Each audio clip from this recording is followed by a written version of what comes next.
परमेश्वर पुत्र यीशु मसीह के सुसमाचार का आरंभ।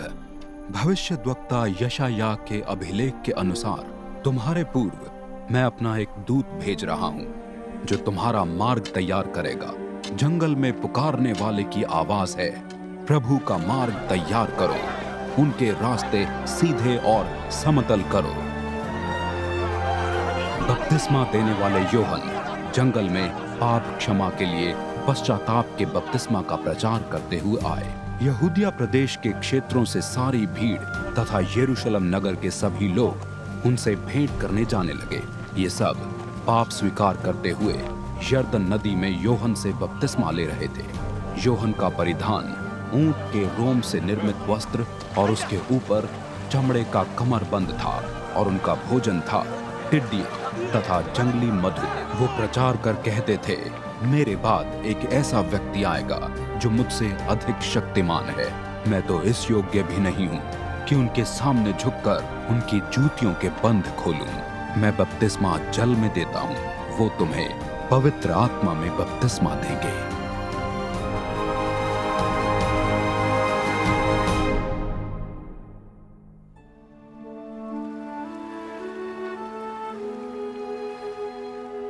उसी समय मसीह यीशु गलील प्रदेश के नाजरत नगर से आए और उन्हें यूहन्ना द्वारा यरदन नदी में बपतिस्मा दिया गया।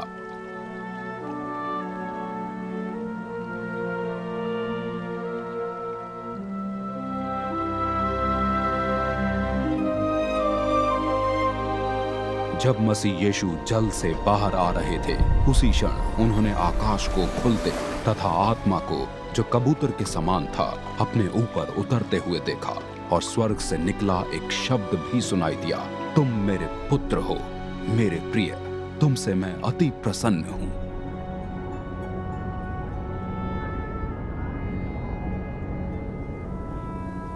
उसी समय पवित्र आत्मा ने उन्हें जंगल में भेज दिया। जंगल में वो 40 दिन शैतान के द्वारा परखे जाते रहे। वो वहां जंगली पशुओं के साथ रहे और स्वर्ग दूतों ने उनकी सेवा की।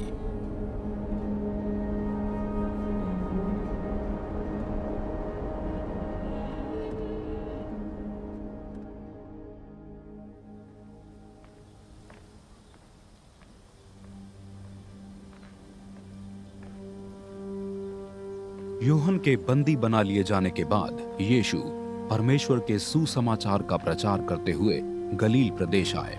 उनका संदेश था, समय पूरा हो चुका है, परमेश्वर का राज्य पास आ गया है, मन फिराओ तथा सुसमाचार में विश्वास करो। गलील झील के पास से जाते हुए मसीह यीशु ने शिमोन तथा उनके भाई आंद्रियास को देखा, जो झील में जाल डाल रहे थे। वे मछुआरे थे। मसीह यीशु ने उनसे कहा, मेरे पीछे आओ, मैं तुम्हें मनुष्यों के मछुआरे बनाऊंगा। अपने जाल वहीं छोड़ वे तुरंत उनके साथ चल दिए। आगे जाने पर उन्होंने जेबेदियास के पुत्र याकूब तथा उनके भाई यूहन्ना को देखा। वे भी नाव में थे और अपने जाल सुधार रहे थे। उन्हें देखते ही मसीह यीशु ने उनको बुलाया। वे अपने पिता जेबेदियास को मजदूरों के साथ नाव में ही छोड़कर उनके साथ चल दिए।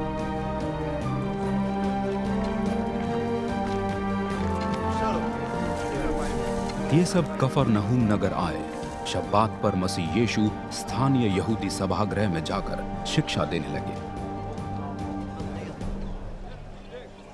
लोग उनकी शिक्षा से आश्चर्यचकित रह गए, क्योंकि वो शास्त्रियों के समान नहीं, परंतु इस प्रकार शिक्षा दे रहे थे कि उन्हें इसका अधिकार है। उसी समय सभागृह में एक व्यक्ति जो दुष्ट आत्मा से पीड़ित था चिल्ला उठा, नाज़रेतवासी यीशु, क्या चाहते हैं आप? क्या आप हमें नाश करने आए हैं? मैं जानता हूं कि आप कौन हैं, परमेश्वर के पवित्र जन। चुप! उसे फटकारते हुए मसीह यीशु ने कहा, बाहर निकल जा इसमें से। उस व्यक्ति को मरोड़ते हुए वो प्रेत ऊंचे शब्द में चिल्लाता हुआ उसमें से बाहर निकल गया। सभी हैरान रह गए। वे आपस में विचार करने लगे, ये सब क्या हो रहा है? ये अधिकार पूर्वक शिक्षा देते हैं और अशुद्ध आत्मा तक को आज्ञा देते हैं, और वे उनका पालन भी करती हैं। तेजी से उनकी ख्याति गलील प्रदेश के आसपास सब जगह फैल गई।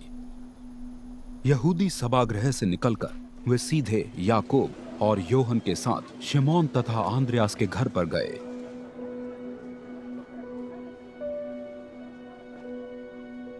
वहां शिमोन की सास बुखार में पड़ी हुई थी। उन्होंने बिना देर किए मसीह यीशु को इसके विषय में बताया।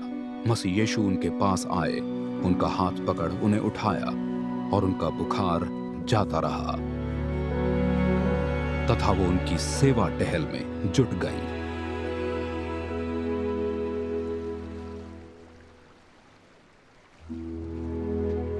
संध्या समय सूर्यास्त के बाद लोग अस्वस्थ तथा जिनमें दुष्टात्माएं थी, उन लोगों को यीशु के पास लाने लगे। सारा नगर ही द्वार पर इकट्ठा हो गया। मसीह यीशु ने विभिन्न रोगों से पीड़ित अनेकों को स्वस्थ किया और अनेक दुष्ट आत्माओं को भी निकाला। वो दुष्ट आत्माओं को बोलने नहीं देते थे, क्योंकि वे उन्हें पहचानती थी।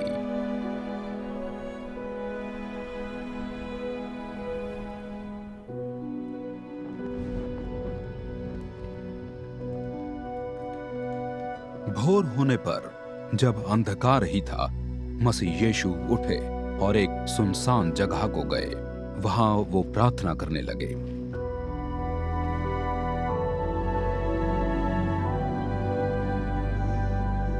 शिमोन तथा उनके अन्य साथी उन्हें खोज रहे थे। उन्हें पाकर वे कहने लगे, सभी आपको खोज रहे हैं। किंतु मसीह यीशु ने उनसे कहा, चलो कहीं और चलें, यहाँ पास के नगरों में, जिससे कि मैं वहां भी प्रचार कर सकूं, क्योंकि मेरे यहाँ आने का उद्देश्य यही है। वो सारे गलील प्रदेश में घूमते हुए यहूदी सभागृहों में जा जाकर प्रचार करते रहे तथा लोगों में से दुष्टात्माओं को निकालते गए। एक कोढ़ रोगी उनके पास आया। उसने मसीह यीशु के सामने घुटने टेक उनसे विनती की, आप चाहें तो मुझे शुद्ध कर सकते हैं। तरस खाकर मसीह यीशु ने हाथ बढ़ाकर उसे स्पर्श किया और कहा, मैं चाहता हूं तुम शुद्ध हो जाओ। उसी समय उसका कोढ़ रोग जाता रहा और वो शुद्ध हो गया।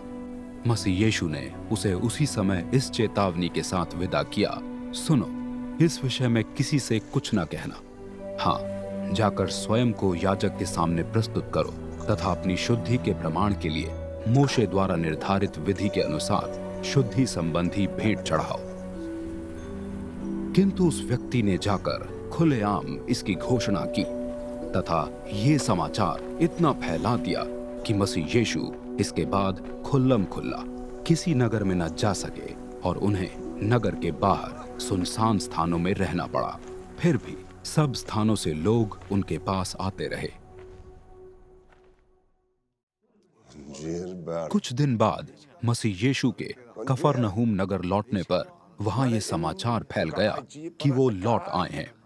वहां इतनी विशाल भीड़ इकट्ठा हो गई कि कहीं कोई स्थान शेष न रहा, यहाँ तक कि द्वार के सामने भी नहीं। और मसीह यीशु पवित्र शास्त्र से शिक्षा दे रहे थे। कुछ लोग एक लकवे के रोगी को उनके पास लाए, जिसे 4 व्यक्तियों ने उठाया हुआ था।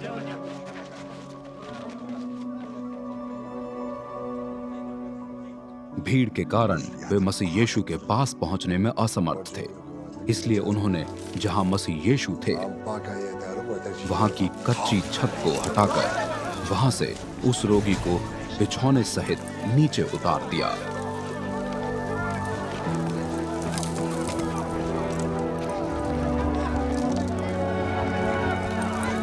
उनके इस विश्वास को देख मसीह यीशु ने लकवे के रोगी से कहा, पुत्र, तुम्हारे पाप क्षमा हो चुके हैं।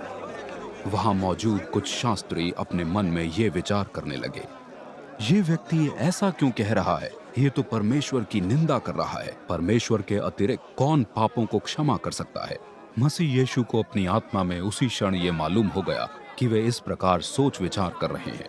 मसीह यीशु ने उन्हें ही संबोधित करते हुए प्रश्न किया, आप अपने मन में इस प्रकार सोच विचार क्यों कर रहे हैं? लकवे के रोगी से क्या कहना सरल है? तुम्हारे पाप क्षमा हुए या ये, उठो, अपना बिछौना उठाकर चले जाओ। किंतु मेरे ऐसा कहने का मतलब ये है कि तुम्हें ये मालूम हो जाए कि पृथ्वी पर मनुष्य के पुत्र को पाप क्षमा का अधिकार है। तब मसीह यीशु ने लकवे के रोगी को आज्ञा दी, मैं तुमसे कहता हूँ, उठो, अपना बिछौना समेटो और अपने घर चले जाओ। वो उठा और तत्काल अपना बिछौना समेटकर उन सब के देखते देखते वहां से चला गया। इस पर वे सभी चकित रह गए तथा परमेश्वर की वंदना करते हुए कहने लगे, ऐसा हमने कभी नहीं देखा।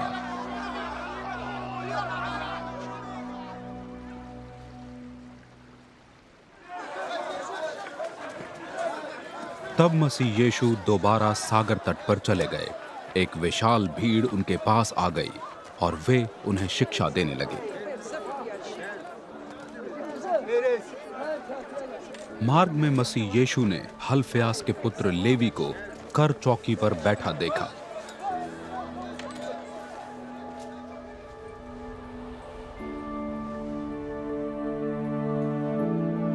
उन्होंने उन्हें आज्ञा दी, मेरा अनुगमन करो।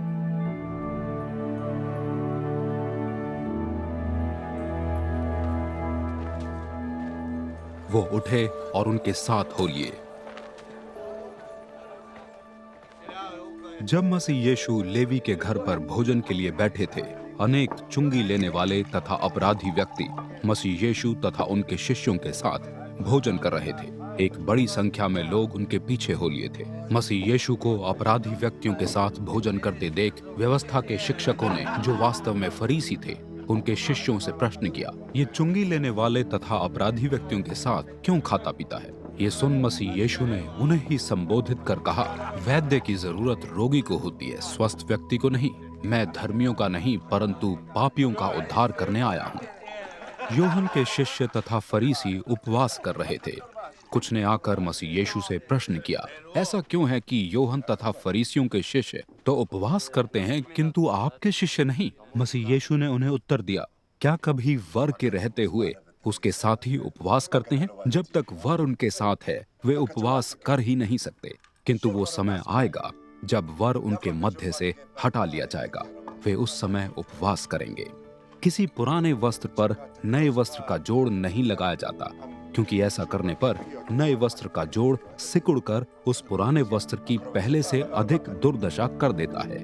कोई भी नए दाखरस को पुरानी मशकों में नहीं रखता, अन्यथा खमीर होकर दाखरस मशकों को फाड़ देती है। इससे दाखरस भी नाश हो जाता है और मशकें भी।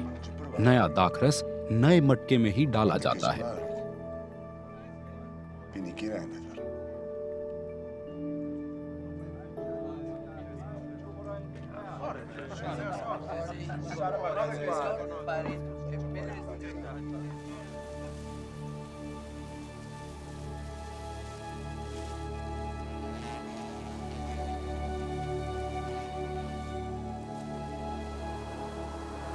एक शब्बात पर मसीह यीशु अन्न के खेतों में से होकर जा रहे थे। चलते हुए उनके शिष्य बालें तोड़ने लगे। इस पर फरीसियों ने मसीह यीशु से कहा, देखो वे लोग वो काम क्यों कर रहे हैं जो शब्बात पर व्यवस्था के अनुसार नहीं है। मसीह यीशु ने उन्हें उत्तर दिया, क्या आपने कभी पढ़ा नहीं, क्या किया था दाऊद ने जब वो तथा उनके साथी भूखे और भोजन की कमी में थे?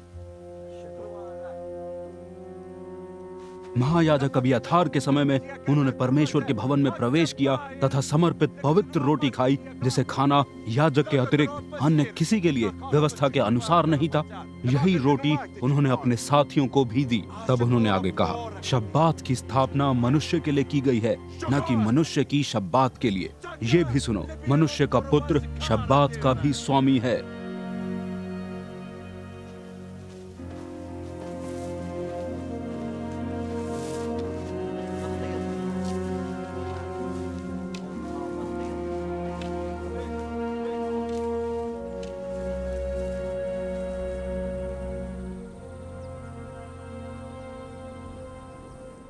मसीह यीशु एक यहूदी सभागृह में थे, जहां एक व्यक्ति था जिसका हाथ सूख गया था। कुछ व्यक्ति इस अवसर की ताक में थे कि शब्बात पर मसीह यीशु उस व्यक्ति को स्वस्थ करें और वे उन पर दोष लगा सकें। मसीह यीशु ने उस व्यक्ति को जिसका हाथ सूख गया था आज्ञा दी, उठो, सबके सामने खड़े हो जाओ। तब अन्यों को संबोधित करते हुए मसीह यीशु ने पूछा, शब्बात पर क्या करना व्यवस्था के अनुसार है, भला या बुरा, जीवन की रक्षा या विनाश? वे सब मौन बने रहे। तब उन सब पर गुस्से से भरी दृष्टि डालते हुए उनके मन की कठोरता पर व्यथित होकर मसीह यीशु ने उस व्यक्ति से कहा, अपना हाथ आगे बढ़ाओ। उसने अपना हाथ आगे बढ़ाया, उसका हाथ पुनः स्वस्थ हो गया था। फरीसियों ने तुरंत जाकर राजा हेरोदेस के समर्थकों को मसीह यीशु के विरुद्ध विचार किया कि उन्हें किसी भी प्रकार नाश करें। मसीह यीशु अपने शिष्यों के साथ झील के पास चले गए। एक विशाल भीड़ जो गलील तथा यहूदिया प्रदेश से आकर इकट्ठी हुई थी, उनके पीछे पीछे चल रही थी। मसीह यीशु के बड़े बड़े कामों का वर्णन सुनकर यरूशलेम नगर, इदुमिया प्रदेश, यरदन नदी के पार के क्षेत्र तथा सोर और सीदोन से भी अनेकों अनेक इस भीड़ में सम्मिलित हो गए थे। इस विशाल भीड़ के दबाव से बचने के उद्देश्य से मसीह यीशु ने शिष्यों को एक नाव तैयार रखने की आज्ञा दी। मसीह यीशु ने अनेकों को स्वास्थ्य दान दिया था, इसलिए वे सभी जो रोगी थे मात्र उन्हें छू लेने के उद्देश्य से उन पर गिरे पड़ रहे थे। जब कभी दुष्ट आत्मा उनके सामने आती थी, वे उनके सामने गिरकर चिल्ला चिल्ला कर कहती थी, आप परमेश्वर पुत्र हैं। किंतु मसीह यीशु ने उन्हें चेतावनी दी कि वे ये किसी से न कहें। इसके बाद मसीह यीशु पर्वत पर चले गए। वहां उन्होंने उन्हें अपने पास बुलाया जिन्हें उन्होंने सही समझा, और वे उनके पास आए। मसीह यीशु ने 12 को चुना कि वे उनके साथ रहें, वे उन्हें प्रचार के लिए निकाल सकें और उन्हें दुष्ट आत्मा निकालने का अधिकार हो। मसीह यीशु द्वारा चुने हुए 12 के नाम इस प्रकार हैं। शिमोन, जिन्हें उन्होंने पतरस नाम दिया, जेबेदियास के पुत्र याकूब तथा उनका भाई योहन, जिनको उन्होंने उपनाम दिया था बोएनर्गिस, जिसका अर्थ होता है गर्जन के पुत्र, आंद्रियास, फिलिपोस, बार्थोलोमियस, मथिया, थॉमस, हेल्फेयास के पुत्र याकूब, थैदियस, शिमोन कनानी तथा कारियोतवासी यहूदा, जिसने मसीह यीशु के साथ धोखा किया।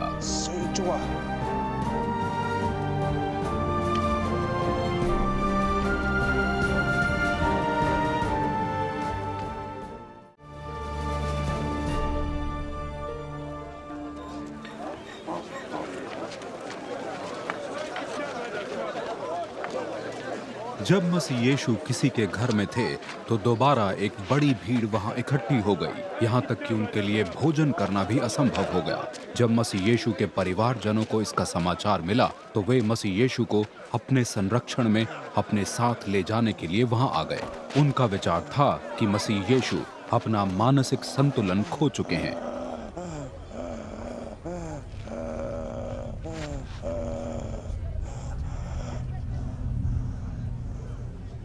यरूशलेम नगर से वहां आए हुए शास्त्रियों का मत था कि मसीह यीशु में शैतान समाया हुआ है तथा वो दुष्ट आत्मा के प्रधान की सहायता से दुष्ट आत्मा निकाला करते हैं। इस पर मसीह यीशु ने उन्हें अपने पास बुलाकर उनसे दृष्टांतों में कहना प्रारंभ किया, भला शैतान ही शैतान को कैसे निकाल सकता है? यदि किसी राज्य में फूट पड़ चुकी है तो उसका अस्तित्व बना नहीं रह सकता। वैसे ही यदि किसी परिवार में फूट पड़ जाए तो वो स्थायी नहीं रह सकता। यदि शैतान अपने ही विरुद्ध उठ खड़ा हुआ है और वो बंट चुका है तो उसका अस्तित्व बना रहना असंभव है। वो तो नाश हो चुका है। कोई भी किसी बलवान व्यक्ति के यहाँ जबरदस्ती प्रवेश कर उसकी संपत्ति उस समय तक लूट नहीं सकता जब तक वो उस बलवान व्यक्ति को बांध न ले। तभी उसके लिए उस बलवान व्यक्ति की संपत्ति लूटना संभव होगा। मैं तुम पर एक अटूट सच प्रकट कर रहा हूँ, मनुष्य द्वारा किए गए सभी पाप और परमेश्वर की निंदाएं क्षमा योग्य हैं, किंतु पवित्र आत्मा के विरुद्ध की गई निंदा किसी भी प्रकार क्षमा योग्य नहीं है। वो व्यक्ति अनंत पाप का दोषी है।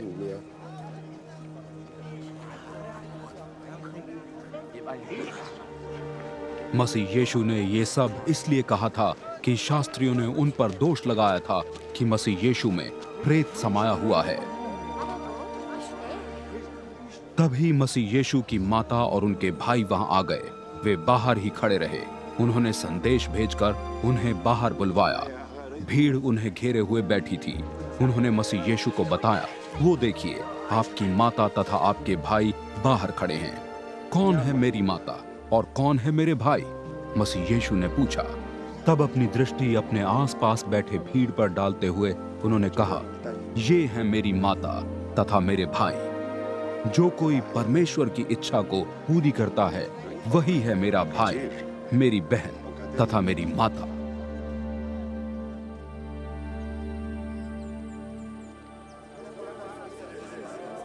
एक बार फिर मसीह यीशु ने झील तट पर शिक्षा देना प्रारंभ किया।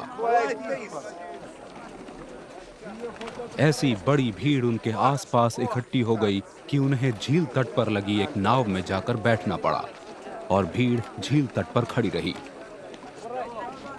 वो अनेक विषयों को दृष्टांतों के माध्यम से स्पष्ट करने लगे। शिक्षा देते हुए उन्होंने कहा, ध्यानपूर्वक सुनो। एक बीज बोने वाले ने बीज बोना शुरू किया। इस प्रक्रिया में कुछ बीज मार्ग के किनारे जा गिरे, जिन्हें पक्षियों ने आकर चुग लिया। कुछ बीज पथरीली भूमि पर गिरे, वहां मिट्टी काफी न थी। वे जल्द ही अंकुरित हो गए क्योंकि मिट्टी गहरी न थी। सूर्य निकलने पर उसकी गर्मी में वो झुलस गए तथा जड़ न पकड़ने के कारण मुरझा गए। कुछ अन्य बीज कंटीली झाड़ियों में गिरे और कंटीली झाड़ियों ने उन्हें दबा दिया और उनसे कोई फल उत्पन्न न हुआ। कुछ अन्य बीज अच्छी भूमि पर जा गिरे, अंकुरित हो बड़े हुए तथा उनमें 30 गुना, 60 गुना तथा 100 गुना फसल हुई।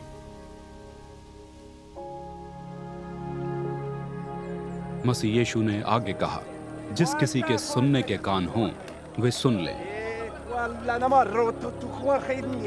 जैसे ही शिष्यों और अन्य साथियों ने मसीह यीशु को अकेला पाया, उन्होंने मसीह यीशु से दृष्टांतों के विषय में पूछा। मसीह यीशु ने उनसे कहा, तुम्हें तो परमेश्वर के राज्य का भेद सौंपा गया है, किंतु अन्यों को सब कुछ दृष्टांतों के माध्यम से समझाया जाता है, क्योंकि वे देखते तो हैं किंतु उन्हें कुछ दिखता नहीं। वे सुनते तो हैं किंतु कुछ समझ नहीं पाते। ऐसा ना हो वे मेरे पास लौट आते और क्षमा प्राप्त कर लेते। तब मसीह यीशु ने उनसे प्रश्न किया, क्या ये दृष्टांत तुम्हारी समझ में नहीं आया? तब तुम अन्य सब दृष्टांतों का अर्थ कैसे समझोगे? बीज बोने वाला परमेश्वर के सुसमाचार को बोता है। मार्ग के किनारे की भूमि वे लोग हैं जिनमें सुसमाचार बोया तो जाता है, किंतु जैसे ही वे उसे सुनते हैं, शैतान आकर उस बोए हुए सुसमाचार को उठा ले जाता है। इसी प्रकार पथरीली भूमि वे लोग हैं जिनमें सुसमाचार बोया जाता है और वे इसे तुरंत खुशी से अपना लेते हैं। उनमें स्थायी जड़ें तो होती नहीं, इसलिए जब सुसमाचार के कारण उन पर कष्ट और अत्याचारों का प्रहार होता है, वे शीघ्र ही पीछे हट जाते हैं। अन्य लोग उस भूमि के समान हैं जहां सुसमाचार कांटों के बीच बोया जाता है। वे सुसमाचार को सुनते हैं। संसार की चिंताएं, धन संपत्ति का छलावा तथा अन्य वस्तुओं की लालसाओं का प्रवेश उस सुसमाचार को दबा देता है, जिससे उसका फलदायी होना असंभव हो जाता है। अन्य लोग उस बीज के समान हैं जो उत्तम भूमि में बोया जाता है। वे सुसमाचार सुनते हैं, उसे ग्रहण करते हैं तथा उनमें फल आता है 30 गुना, 60 गुना तथा 100 गुना। मसीह यीशु ने आगे कहा, दीपक को इसलिए नहीं जलाया जाता कि उसे टोकरी या चारपाई के नीचे रख दिया जाए। क्या उसे दीवट पर नहीं रखा जाता? ऐसा कुछ भी नहीं जो छुपा है और खोला न जाएगा, और ना कुछ गुप्त है जो प्रकाश में न लाया जाएगा। जिस किसी के सुनने के कान हो वो सुन ले। इसके बाद मसीह यीशु ने कहा, इसका विशेष ध्यान रखो कि तुम क्या सुनते हो। तुम्हारा नापना उसी नाप से किया जाएगा जिसका इस्तेमाल स्वयं तुम करते हो। तुम्हें जरूर इससे भी अधिक दिया जाएगा। जिसके पास है उसे और भी अधिक दिया जाएगा, जिसके पास नहीं है उससे वो भी ले लिया जाएगा जो उसके पास है। मसीह यीशु ने आगे कहा, परमेश्वर का राज्य उस व्यक्ति के समान है जिसने भूमि पर बीज डाल दिया और रात में जाकर सो गया। प्रातः उठकर उसने देखा कि बीज अंकुरित होकर बड़ा हो रहा है। कैसे होती है प्रक्रिया, ये वो स्वयं नहीं जानता। भूमि स्वयं उपज उत्पन्न करती है। सबसे पहले आती हैं पत्तियां, फिर बालें, उसके बाद बालों में दाना। दाना पड़ने पर वो उसे बिना देरी किए काट लेता है। क्योंकि उपज तैयार है। तब मसीह यीशु ने आगे कहा, परमेश्वर के राज्य की तुलना किससे की जा सकती है? किस दृष्टांत के द्वारा इसे स्पष्ट किया जा सकता है? ये राई के बीज के समान है। जब ये भूमि में बोया जाता है, ये बोए गए अन्य सभी बीजों की तुलना में छोटा होता है। फिर भी बोए जाने पर ये बड़ा होना शुरू कर देता है तथा खेत के सभी पौधों से अधिक बड़ा हो जाता है, इतना कि आकाश के पक्षी उसकी छाया में बसेरा कर सकते हैं। सुनने वालों की समझ के अनुसार मसीह यीशु इसी प्रकार के दृष्टांतों के द्वारा अपना सुसमाचार प्रस्तुत करते थे। बिना दृष्टांत के वो उनसे कुछ भी नहीं कहते थे और वो अपने शिष्यों के लिए इनका अर्थ तभी बताया करते थे जब शिष्य उनके साथ अकेले होते थे। उसी दिन शाम के समय में मसीह यीशु ने शिष्यों से कहा, चलो उस पार चलें। भीड़ को वहीं छोड़ उन्होंने मसीह यीशु को वो जैसे थे वैसे ही अपने साथ नाव में ले तुरंत चल दिए। कुछ अन्य नावें भी उनके साथ हो ली।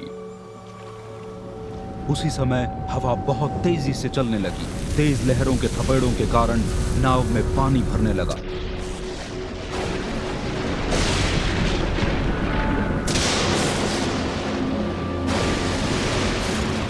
मसीह यीशु नाव के पिछले भाग में तकिया लगाए हुए सो रहे थे। उन्हें जगाते हुए शिष्य बोले, गुरुवर, आपको हमारी चिंता ही नहीं कि हम नाश हुए जा रहे हैं।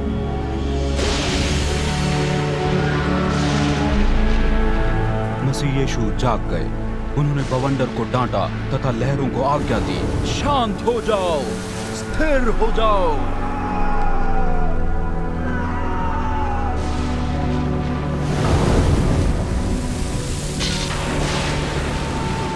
बवंडर शांत हो गया तथा पूरी शांति छा गई। मसीह यीशु शिष्यों को देखकर बोले, क्यों इतने भयभीत हो तुम? क्या कारण है कि तुम में अब तक विश्वास नहीं? शिष्य अत्यंत भयभीत थे। वे आपस में कहने लगे, कौन है ये कि बवंडर और झील तक इनका आज्ञा पालन करते हैं?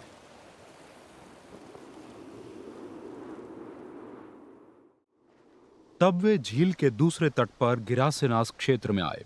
मसीह यीशु के नाव से नीचे उतरते ही एक मनुष्य जिसमें अशुद्ध आत्मा थी कब्र से निकलकर उनके पास आया।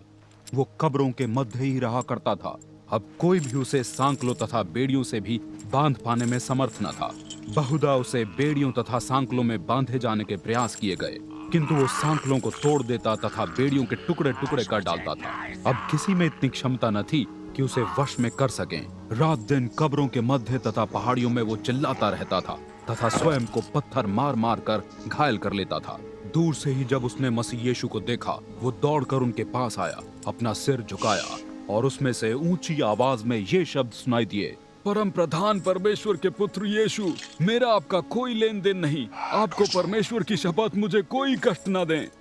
क्योंकि मसीह यीशु उसे आज्ञा दे चुके थे, ओ दुष्ट आत्मा, इस मनुष्य में से निकल आ। तब मसीह यीशु ने उससे प्रश्न किया, क्या नाम है तेरा? प्रेत ने उत्तर दिया, सेना, क्योंकि हम बहुत हैं। प्रेत मसीह यीशु से विनती करने लगा कि वो उसे उस प्रदेश से बाहर न भेजे।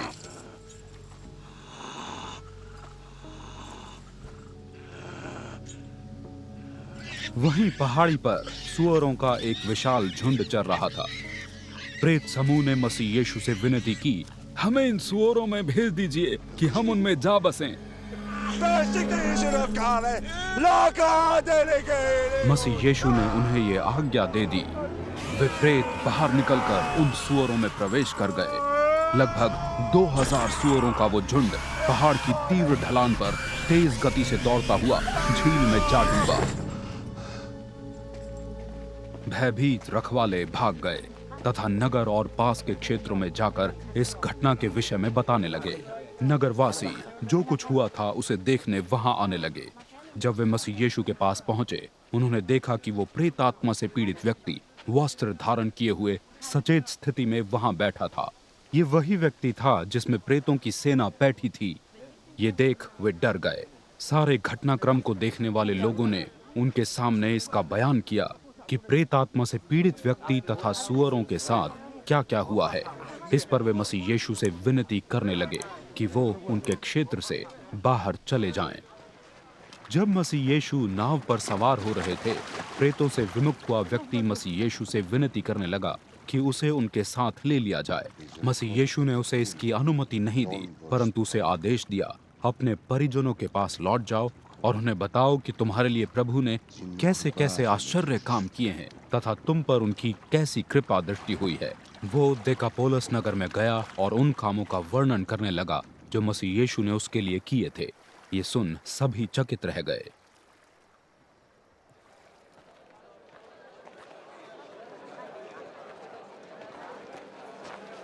मसीह यीशु दोबारा झील के दूसरे तट पर चले गए। एक बड़ी भीड़ उनके पास इकट्ठी हो गई। मसीह यीशु झील तट पर ही रहे। स्थानीय यहूदी सभागृह का एक अधिकारी जिसका नाम याइरस था वहां आया।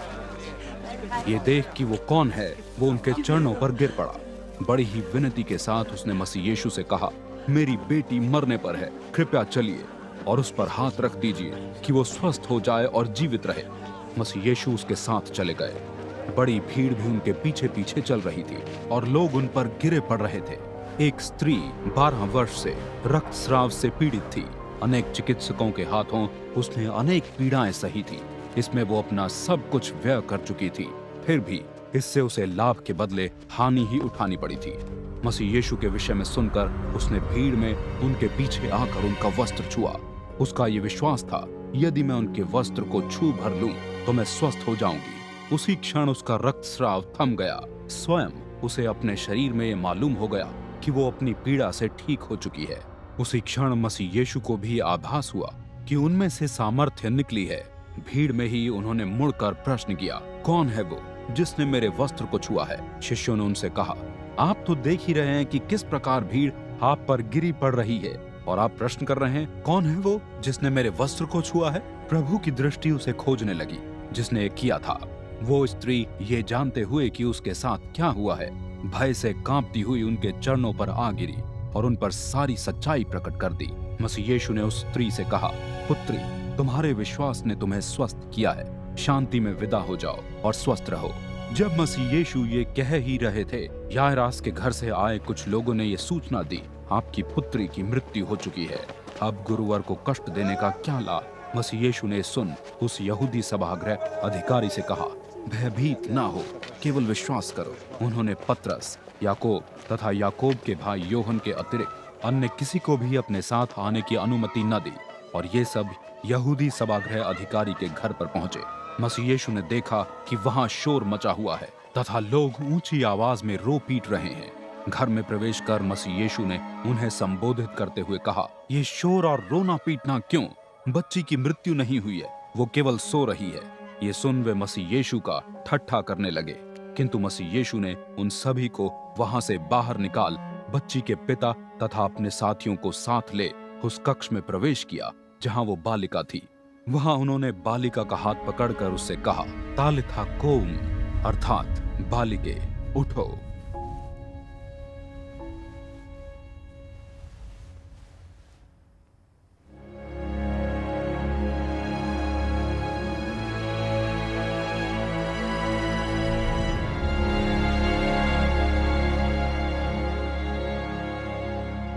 उसी क्षण वो उठ खड़ी हुई और चलने फिरने लगी। इस पर वे सभी चकित रह गए। बालिका की आयु 12 वर्ष थी।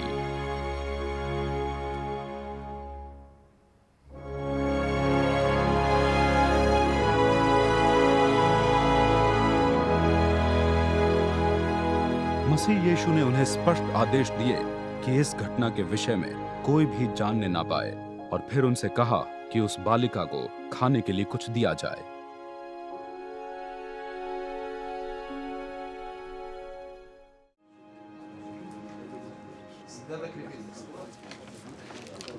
मसीह यीशु वहां से अपने गृह नगर आए। उनके शिष्य उनके साथ थे। शब्बात पर वो यहूदी सभागृह में शिक्षा देने लगे। उसे सुन उनमें से अनेक चकित हो कहने लगे, कहां से प्राप्त हुआ इसे ये सब? कहां से प्राप्त हुआ है इसे ये बुद्धि, कौशल और ये अद्भुत काम करने की क्षमता?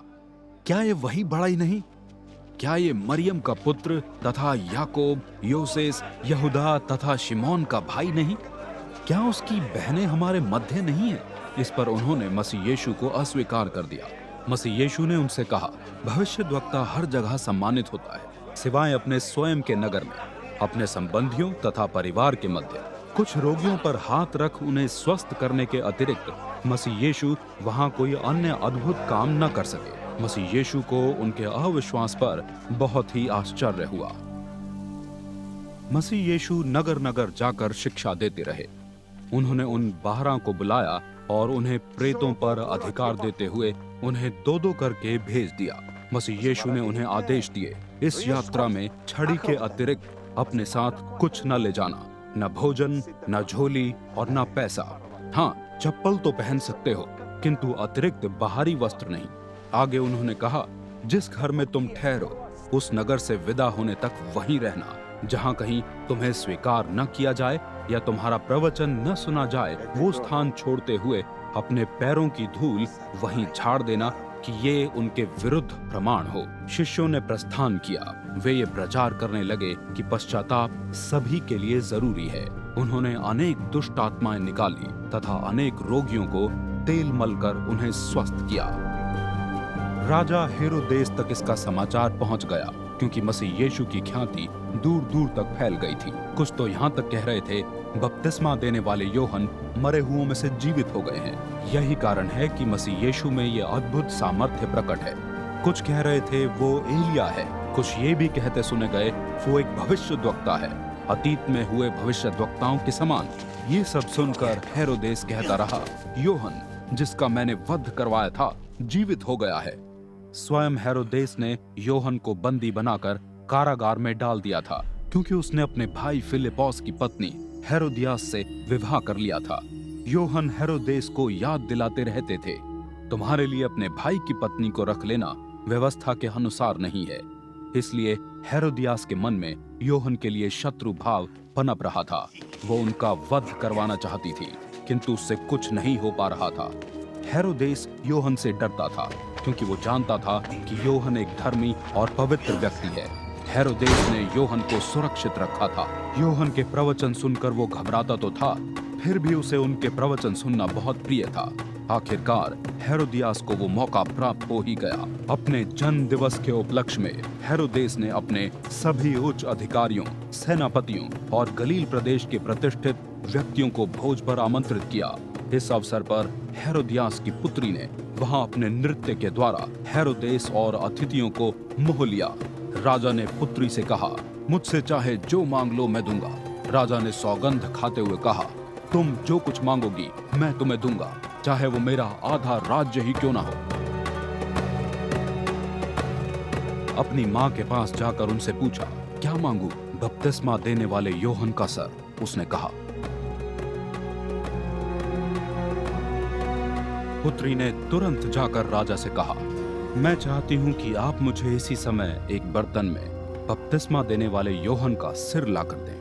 हालांकि राजा को इससे गहरा दुख तो हुआ, किंतु आमंत्रित अतिथियों के सामने ली गई अपनी सौगंध के कारण वो अस्वीकार न कर सका। तत्काल राजा ने एक जल्लाद को बुलवाया और योहन का सिर ले आने की आज्ञा दी। वो गया, कारागार में योहन का वध किया और उनका सिर एक बर्तन में रखकर पुत्री को सौंप दिया, और उसने जाकर अपनी माता को सौंप दिया। जब योहन के शिष्यों को इसका समाचार प्राप्त हुआ, वे आए और योहन के शव को ले जाकर एक कब्र में रख दिया।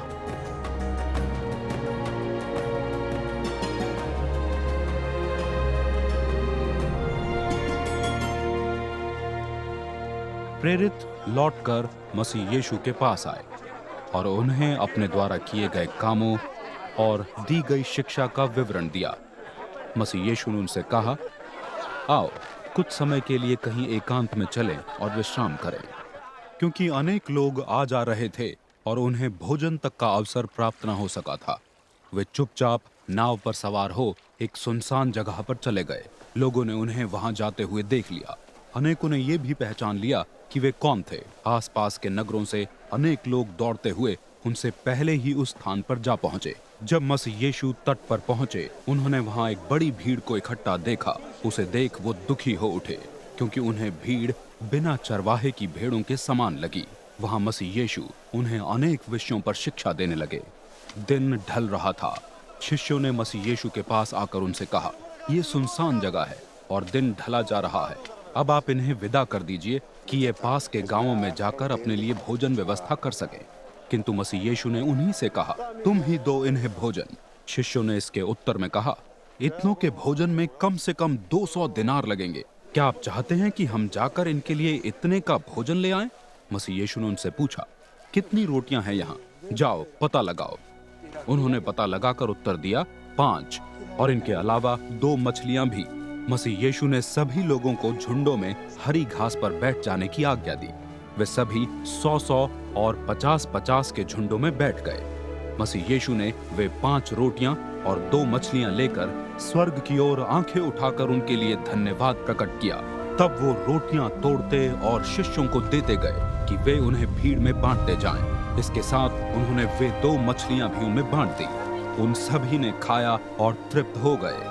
शिष्यों ने जब तोड़ी गई रोटियों तथा मछलियों के शेष भाग इकट्ठा किए तो उनसे 12 टोकरे भर गए। जिन्होंने भोजन किया था उनमें से पुरुष ही 5000 थे।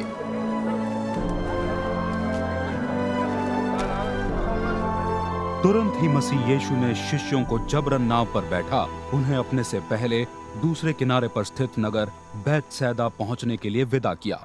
वो स्वयं भीड़ को विदा कर रहे थे। उन्हें विदा करने के बाद वो प्रार्थना के लिए पर्वत पर चले गए। संध्या हो चुकी थी।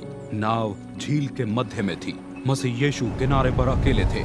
मसीह यीशु देख रहे थे कि हवा उल्टी दिशा में चलने के कारण शिष्यों को नाव खेने में कठिन प्रयास करना पड़ रहा था। रात के चौथे प्रहर मसीह यीशु झील की सतह पर चलते हुए उनके पास जा पहुंचे और ऐसा एहसास हुआ कि वो उनसे आगे निकलना चाह रहे थे। उन्हें जल सतह पर चलता देख शिष्य समझे कि कोई प्रेत है और वे चिल्ला उठे, क्योंकि उन्हें देख वे भयभीत हो गए थे। इस पर मसीह यीशु ने कहा, मैं हूँ, मत डरो, साहस मत छोड़ो। ये कहते हुए वो उनकी नाव में चढ़ गए और वायु थम गई। शिष्य इससे अत्यंत चकित रह गए। रोटियों की घटना अब तक उनकी समझ से परे थी। उनके हृदय निर्बुद्धि जैसे हो गए थे। झील पार कर वे गनेसरत प्रदेश में पहुंच गए। उन्होंने नाव वहीं लगा दी। मसीह यीशु के नाव से उतरते ही लोगों ने उन्हें पहचान लिया। जहां कहीं भी मसीह यीशु होते थे, लोग दौड़ दौड़ कर बिछौनों पर रोगियों को वहां ले आते थे। मसीह यीशु जिस किसी नगर, गांव या बाहरी क्षेत्र में प्रवेश करते थे, लोग रोगियों को सार्वजनिक स्थलों में लिटाकर उनसे विनती करते थे कि उन्हें उनके वस्त्र के छोर का स्पर्श मात्र ही कर लेने दें। जो कोई उनके वस्त्र का स्पर्श कर लेता था, स्वस्थ हो जाता था। यरूशलेम नगर से फरीसियों तथा कुछ शास्त्रियों ने आकर मसीह यीशु को घेर लिया। उन्होंने देखा कि मसीह यीशु के कुछ शिष्य सांस्कारिक रूप से अशुद्ध हाथों से, यानी बिना धोए हुए हाथों से भोजन कर रहे हैं। फरीसी और सभी यहूदी हाथों को भली भांति धोए बिना भोजन नहीं करते। ऐसा करते हुए वे पूर्वजों से चली आ रही प्रथाओं का पालन करते थे। हाट से लौटने पर वे स्वयं को पारंपरिक रीति से शुद्ध किए बिना भोजन नहीं करते थे। वे चली आ रही अन्य अनेक प्रथाओं का पालन करते चले आए थे, जैसे कटोरों, घड़ों तथा पकाने के तांबे के बर्तनों का धोना। फरीसियों तथा शास्त्रियों ने मसीह यीशु से प्रश्न किया, तुम्हारे शिष्य पूर्वजों से चली आ रही प्रथाओं का पालन क्यों नहीं करते? वे अशुद्ध हाथों से भोजन करते हैं। मसीह यीशु ने उन्हें उत्तर दिया, आप पाखंडियों के लिए भविष्यद्वक्ता यशायाह की यह भविष्यवाणी ठीक ही है। ये लोग मात्र होठों से मेरा सम्मान करते हैं, किंतु उनका हृदय मुझसे अत्यंत दूर है। मेरे प्रति उनकी उपासना व्यर्थ है। उनकी शिक्षाएं मात्र मनुष्य के मस्तिष्क की उपज हैं। आप लोग मनुष्य की परंपराओं का तो पालन करते जाते हैं, किंतु परमेश्वर की आज्ञा को टालते जाते हैं। मसीह यीशु ने उनसे ये भी कहा, आप लोग कितनी सुविधापूर्वक परंपराओं का पालन करने के लिए परमेश्वर की आज्ञा को टाल देते हैं। मूसे की आज्ञा है, अपने माता और पिता का सम्मान करो तथा उसे जो अपने माता या पिता के विषय में बुरा कहे, मृत्यु दंड दिया जाए। किंतु आपका कहना है, यदि कोई व्यक्ति अपने पिता या माता से इस प्रकार कहे, मेरी संपत्ति में से जो कुछ आपकी सहायता के लिए उपलब्ध हो सकता था वो कुर्बान है, अर्थात परमेश्वर को समर्पित। इसके द्वारा आप उसे अपने पिता और अपनी माता के लिए कुछ भी करने नहीं देते। अपनी इस प्रथा के द्वारा जो पूर्वजों से चली आई है, आप परमेश्वर के वचन को टाल देते हैं। आप ऐसे ही अनेक काम किया करते हैं। इसके बाद मसीह यीशु ने भीड़ को दोबारा अपने पास बुलाकर उसे संबोधित करते हुए कहा, तुम सब मेरी सुनो और समझो। ऐसी कोई वस्तु नहीं जो मनुष्य में बाहर से प्रवेश कर उसे अशुद्ध कर सके। मनुष्य को अशुद्ध तो वो करता है जो उसमें से बाहर आता है। जिसके सुनने के कान हो वो सुन ले। जब भीड़ से विदा ले वो घर में आ गए, उनके शिष्यों ने उनसे इस दृष्टांत के विषय में प्रश्न किया। इसके उत्तर में मसीह यीशु ने कहा, क्या तुम में भी बुद्धि का इतना अभाव है? क्या तुम्हें समझ नहीं आया कि जो कुछ मनुष्य में बाहर से प्रवेश करता है उसे अशुद्ध नहीं कर सकता, क्योंकि वो उसके हृदय में नहीं परंतु उसके आमाशय में जाता है और बाहर निकल जाता है। इस प्रकार मसीह यीशु ने सभी प्रकार के भोजन को स्वच्छ घोषित कर दिया। जो मनुष्य में से बाहर आता है वही मनुष्य को अशुद्ध करता है। मनुष्य के भीतर से, मनुष्य के हृदय ही से बुरे विचार बाहर आते हैं, जो उसे चोरी, हत्या, व्यभिचार, लोभ, दुराचारिता, छल कपट, कामुकता, जलन, निंदा, अहंकार तथा मूर्खता की ओर लगा देते हैं। ये सभी अवगुण मनुष्य के अंतर से बाहर आते हैं तथा उसे अशुद्ध करते हैं। मसीह यीशु वहां से निकलकर सोर प्रदेश में चले गए, जहां वो एक घर में ठहरे हुए थे और नहीं चाहते थे कि भीड़ को उनके विषय में कुछ मालूम हो, किंतु उनका वहां आना छिप न सका। उनके विषय में सुनकर एक स्त्री उनसे भेंट करने वहां आई, जिसकी पुत्री प्रेत आत्मा से पीड़ित थी। वहां प्रवेश करते ही वो मसीह यीशु के चरणों पर जा गिरी। वो स्त्री यूनानी थी, सुरोफा यानी की जाति की। वो मसीह यीशु से विनती करती रही कि वो उसकी पुत्री में से प्रेत को निकाल दे। मसीह यीशु ने उससे कहा, पहले बालकों को तो तृप्त हो जाने दो। उन्हें परोसा भोजन उनसे लेकर कुत्तों को देना सही नहीं। किंतु इसके उत्तर में उस स्त्री ने कहा, सच है प्रभु, किंतु कुत्ते भी तो बालकों की मेज पर से गिरे हुए चूर चार को ही खाते हैं। मसीह यीशु ने उससे कहा, तुम्हारे इस उत्तर का परिणाम ये है कि दुष्ट आत्मा तुम्हारी पुत्री को छोड़कर जा चुकी है। घर लौट जाओ। घर पहुंचकर उसने अपनी पुत्री को बिछौने पर लेटा हुआ पाया। दुष्ट आत्मा उसे छोड़कर जा चुकी थी।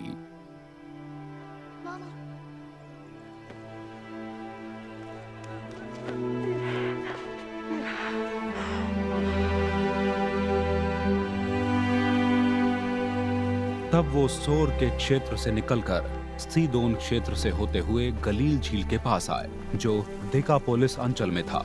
लोग उनके पास एक ऐसे व्यक्ति को लाए जो बहरा था तथा बड़ी कठिनाई से बोल पाता था। लोगों ने मसीह यीशु से उस व्यक्ति पर हाथ रखने की विनती की।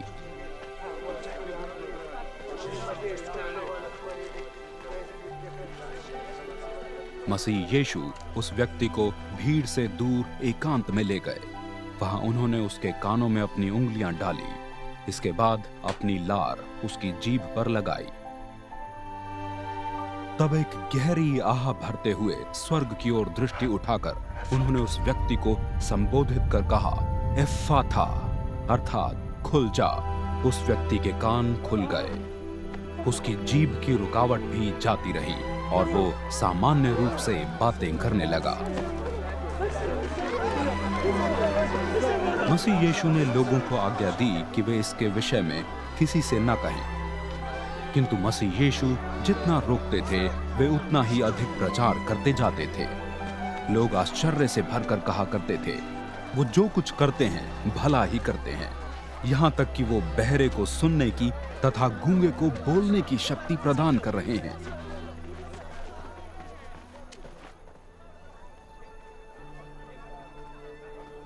इन्हीं दिनों की घटना है कि एक बार फिर वहां एक बड़ी भीड़ इकट्ठी हो गई।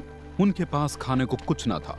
मसीह यीशु ने अपने शिष्यों को बुलाकर उनसे कहा, इनके लिए मेरे हृदय में करुणा उमड़ रही है, क्योंकि ये सब 3 दिन से लगातार मेरे साथ हैं।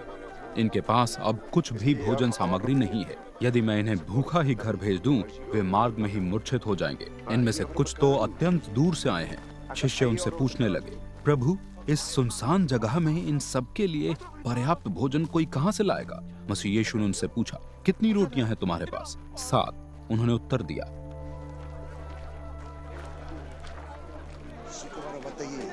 मसीह यीशु ने भीड़ को भूमि पर बैठ जाने की आज्ञा दी। फिर 7 रोटियां ली, उनके लिए धन्यवाद प्रकट कर उन्हें तोड़ा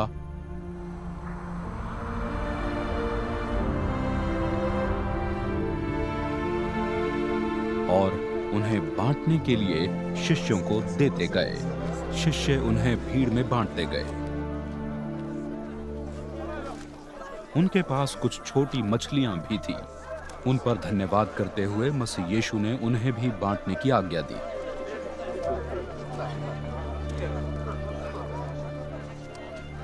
लोग खाकर तृप्त हुए।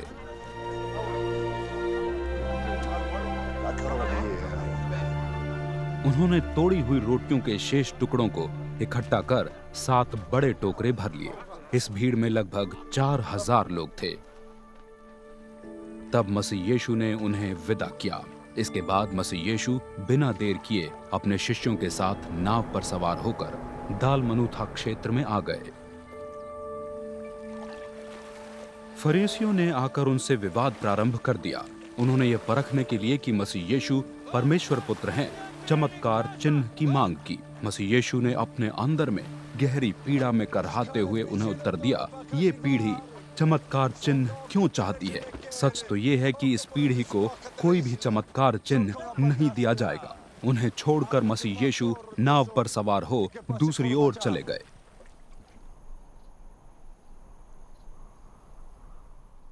शिष्य अपने साथ भोजन रखना भूल गए थे।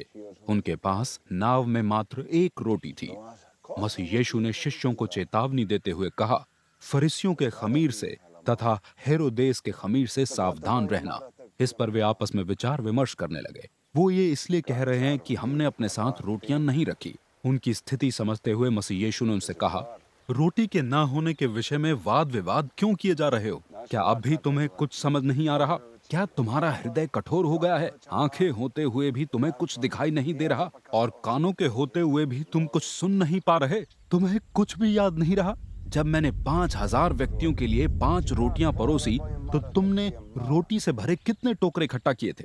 12, उन्होंने उत्तर दिया। जब मैंने 4000 के लिए 7 रोटियां परोसी तब तुमने रोटी से भरे कितने टोकरे इकट्ठा किए थे? 7, उन्होंने उत्तर दिया। तब मसीह यीशु ने उनसे पूछा, क्या अब भी तुम्हारी समझ में नहीं आया?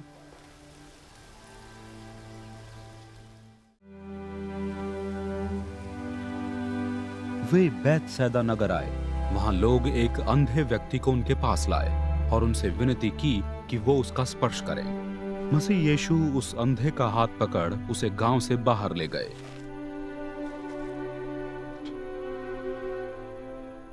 वहां उन्होंने उस व्यक्ति की आंखों पर थूका और उस पर हाथ रखते हुए उससे पूछा, क्या तुम्हें कुछ दिखाई दे रहा है?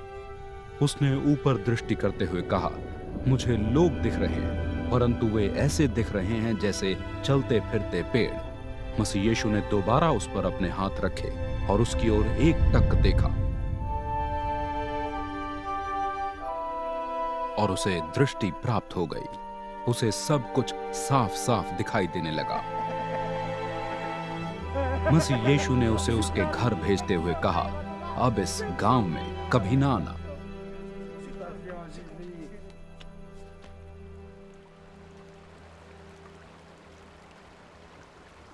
मसीह यीशु अपने शिष्यों के साथ कैसरिया प्रांत के फिलिप्पॉय नगर के पास के गांवों की यात्रा कर रहे थे। मार्ग में उन्होंने अपने शिष्यों से यह प्रश्न किया, मैं कौन हूं? इस विषय में लोगों का क्या मत है? उन्होंने उत्तर दिया, कुछ के लिए बपतिस्मा देने वाले यूहन्ना, कुछ के लिए एलिया तथा कुछ के लिए आप भविष्यद्वक्ताओं में से एक हैं।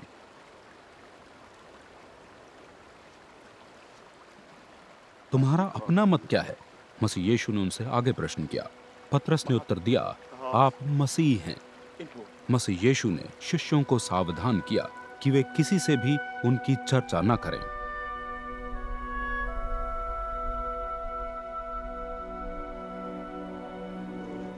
तब मसीह यीशु उन्हें यह समझाने लगे कि यह अवश्य है कि मनुष्य का पुत्र अनेक यातनाएं सहे, पुरनियों, प्रधान पुरोहितों तथा विधान के शिक्षकों द्वारा तुच्छ घोषित किया जाए, उसकी हत्या कर दी जाए और 3 दिन बाद वो मरे हुओं में से जीवित हो जाए। ये सब उन्होंने अत्यंत स्पष्ट रूप से कहा। उनके इस कथन पर पतरस उन्हें अलग ले जाकर डांटने लगे।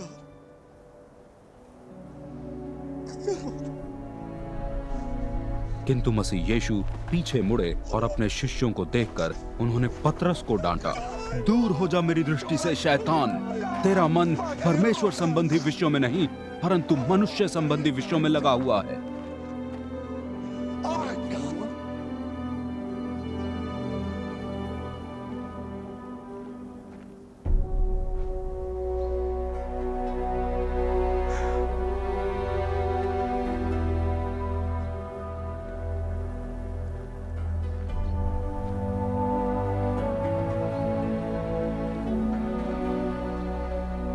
तब उन्होंने भीड़ के साथ अपने शिष्यों को भी अपने पास बुलाया और उन्हें संबोधित करते हुए कहा, जो कोई मेरे पीछे आना चाहे वो अपना इनकार कर अपना क्रूस उठाए और मेरे पीछे हो ले।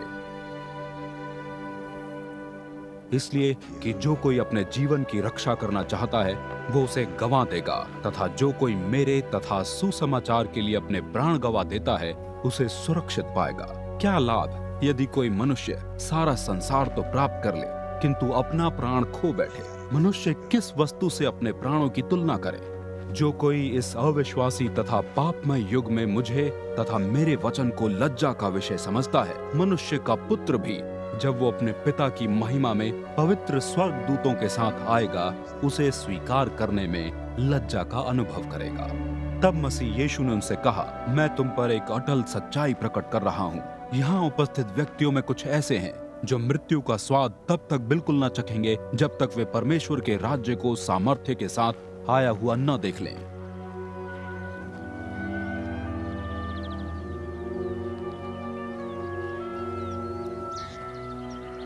छह दिन बाद मसीह यीशु केवल पतरस, याकूब तथा योहन को एक ऊंचे पर्वत पर ले गए कि उन्हें वहां एकांत मिल सके।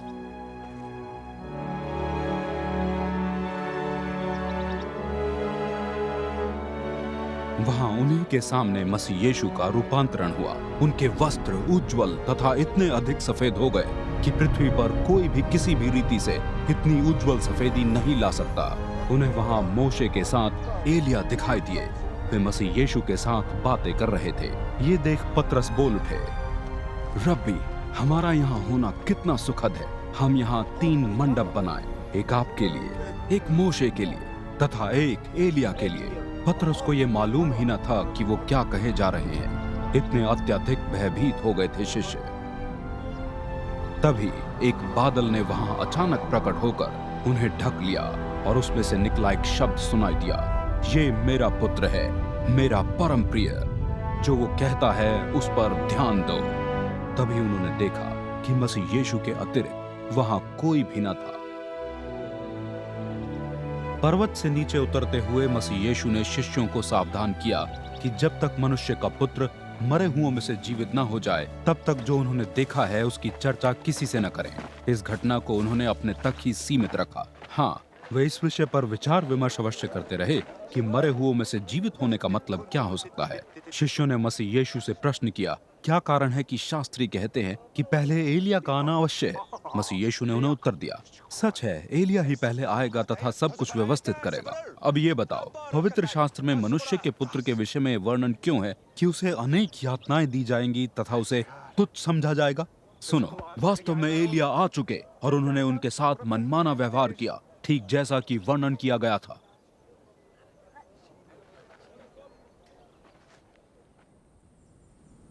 जब ये 3 लौटकर शेष शिष्यों के पास आए तो देखा कि एक बड़ी भीड़ उन शिष्यों के चारों ओर इकट्ठा है और शास्त्री वाद विवाद किए जा रहे थे। मसीह यीशु को देखते ही भीड़ को आश्चर्य हुआ और वो नमस्कार करने उनकी ओर दौड़ पड़ी। मसीह यीशु ने शिष्यों से पूछा, किस विषय पर उनसे वाद विवाद कर रहे थे तुम? भीड़ में से एक व्यक्ति ने उनसे कहा, गुरुवर, मैं अपने पुत्र को आपके पास लाया था, उसमें समाई हुई आत्मा ने उसे गूंगा बना दिया है। जब ये दुष्ट आत्मा उस पर प्रबल होती है उसे भूमि पर पटक देती है, उसके मुंह से फेन निकलने लगता है, वो दांत पीसने लगता है तथा उसका शरीर ऐंठ जाता है। मैंने आपके शिष्यों से इसे निकालने की विनती की थी किंतु वे असफल रहे। मसीह यीशु ने भीड़ से कहा, अरे अविश्वासी पीढ़ी, मैं अब और कितने समय तुम्हारे साथ हूँ? मैं कब तक तुम्हारे साथ धीरज रखूं? यहाँ लाओ उस बालक को। लोग बालक को उनके पास ले आए। मसीह यीशु पर दृष्टि पड़ते ही प्रेत ने बालक में ऐंठन उत्पन्न कर दी। वो भूमि पर गिरकर लोटने लगा और उसके मुंह से फेन आने लगा। मसीह यीशु ने बालक के पिता से पूछा, ये सब कब से हो रहा है? बचपन से, उसने उत्तर दिया। इस प्रेत ने उसे हमेशा जल और आग दोनों में ही फेंककर नाश करने की कोशिश की है। यदि आपके लिए कुछ संभव है, हम पर दया कर हमारी सहायता कीजिए। यदि आपके लिए? मसीह यीशु ने कहा, सब कुछ संभव है उसके लिए जो विश्वास करता है। ऊंचे शब्द में बालक के पिता ने कहा, मैं विश्वास करता हूँ, मेरे अविश्वास को दूर करने में मेरी सहायता कीजिए। जब मसीह यीशु ने देखा कि और अधिक लोग बड़ी शीघ्रता पूर्वक वहां इकट्ठा होते जा रहे हैं उन्होंने प्रेत को डांटते हुए कहा, ओ गूंगे और बहरे प्रेत, मेरा आदेश है कि इसमें से बाहर निकल जा और इसमें फिर कभी प्रवेश न करना। उस बालक को और भी अधिक भयावह ऐंठन में डालकर चिल्लाते हुए वो प्रेत उसमें से निकल गया। वो बालक ऐसा हो गया मानो उसके प्राण ही निकल गए हों। कुछ तो यहाँ तक कहने लगे, इसकी मृत्यु हो गई है। किंतु मसीह यीशु ने बालक का हाथ पकड़ उसे उठाया और वो खड़ा हो गया। जब मसीह यीशु ने उस घर में प्रवेश किया, एकांत पाकर शिष्यों ने उनसे पूछा, हम प्रेत को क्यों निकाल ना पाए? मसीह यीशु ने उन्हें उत्तर दिया, इस वर्ग को किसी अन्य उपाय द्वारा निकाला ही नहीं जा सकता सिवाय प्रार्थना के। वहां से निकलकर उन्होंने गलील प्रदेश का मार्ग लिया। मसीह यीशु नहीं चाहते थे कि किसी को भी इस यात्रा के विषय में मालूम हो, इसलिए कि मसीह यीशु अपने शिष्यों को ये शिक्षा दे रहे थे।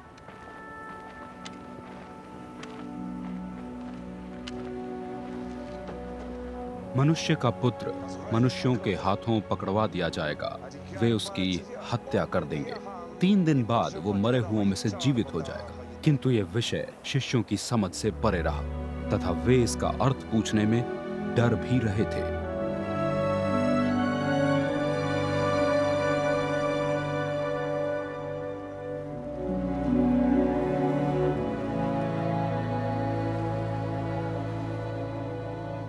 कफरनहूम नगर पहुंचकर जब उन्होंने घर में प्रवेश किया, मसीह यीशु ने शिष्यों से पूछा, मार्ग में तुम किस विषय पर विचार विमर्श कर रहे थे?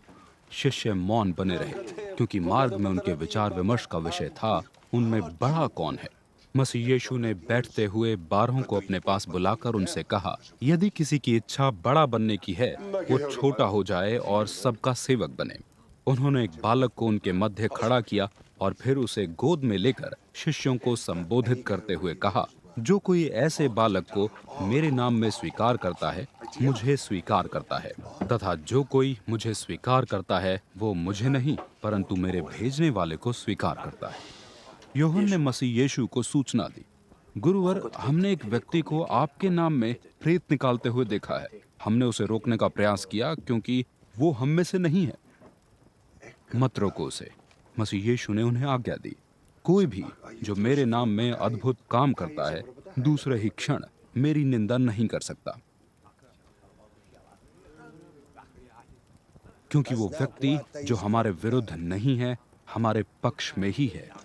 यदि कोई तुम्हें एक कटोरा जल इसलिए पिलाता है कि तुम मसीह के शिष्य हो, तो मैं तुम पर एक अटल सच्चाई प्रकट कर रहा हूं, वो अपना प्रतिफल न खोएगा।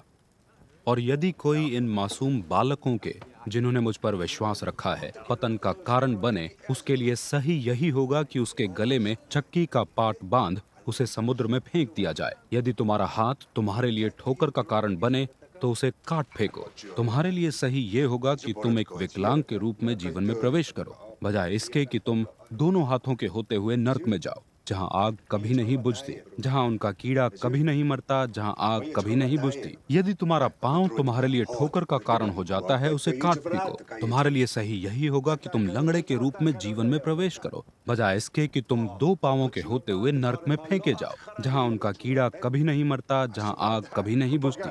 यदि तुम्हारी आंख तुम्हारे लिए ठोकर का कारण बने, तो उसे निकाल फेंको। तुम्हारे लिए सही यही होगा कि तुम एक आंख के साथ परमेश्वर के राज्य में प्रवेश करो, बजाय इसके कि तुम दोनों आंखों के साथ नरक में फेंके जाओ, जहाँ उनका कीड़ा कभी नहीं मरता, जहाँ आग कभी नहीं बुझती। हर एक व्यक्ति आग द्वारा नमकीन किया जाएगा। नमक एक आवश्यक वस्तु है, किंतु यदि नमक अपना खारापन खो बैठे, तो किस वस्तु से उसका खारापन वापस कर सकोगे? तुम स्वयं में नमक तथा आपस में मेल मिलाप बनाए रखो।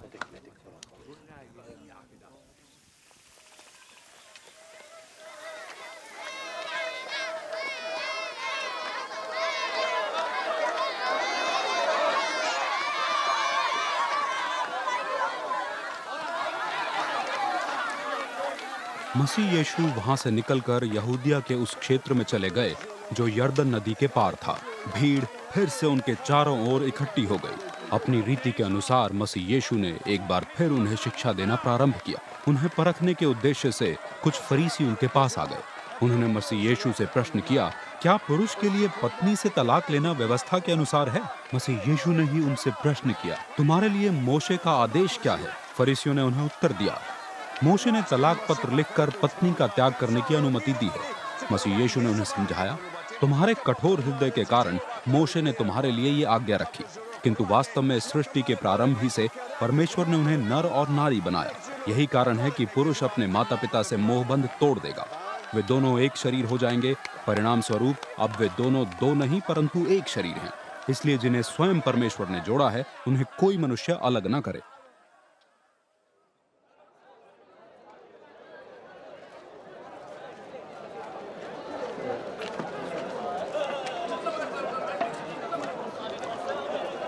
जब वे दोबारा अपने घर आए, शिष्यों ने मसीह यीशु से इसके विषय में जानना चाहा।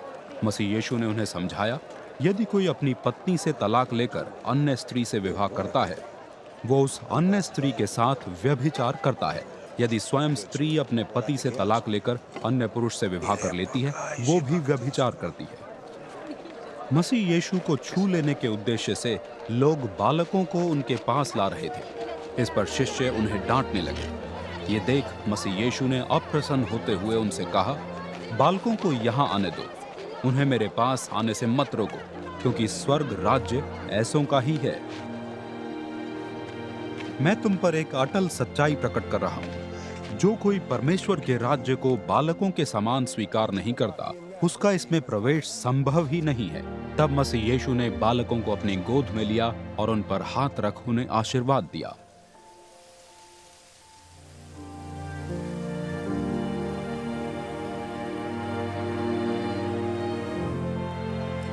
मसीह यीशु अपनी यात्रा प्रारंभ कर ही रहे थे कि एक व्यक्ति उनके पास दौड़ता हुआ आया और उनके सामने घुटने टेकते हुए उनसे पूछने लगा, उत्तम गुरु, अनंत काल का जीवन प्राप्त करने के लिए मैं क्या करूं? मसीह यीशु ने उससे कहा, उत्तम मुझे क्यों कह रहे हो? परमेश्वर के अलावा उत्तम कोई भी नहीं है।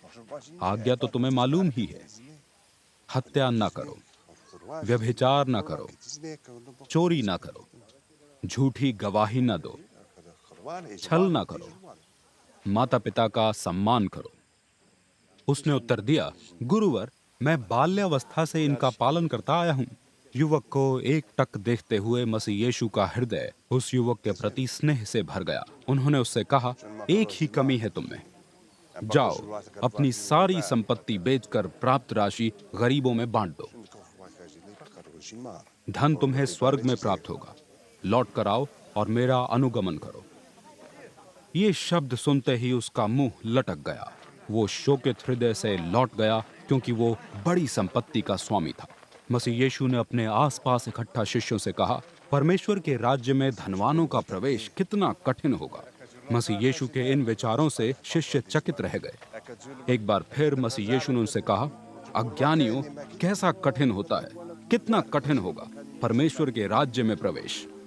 परमेश्वर के राज्य में किसी धनवान के प्रवेश की अपेक्षा ऊंट का सुई के छेद में से पार हो जाना सरल है। ये सुन शिष्य और भी अधिक चकित हो गए और मसीह यीशु से पूछने लगे, तब उद्धार किसका हो सकेगा?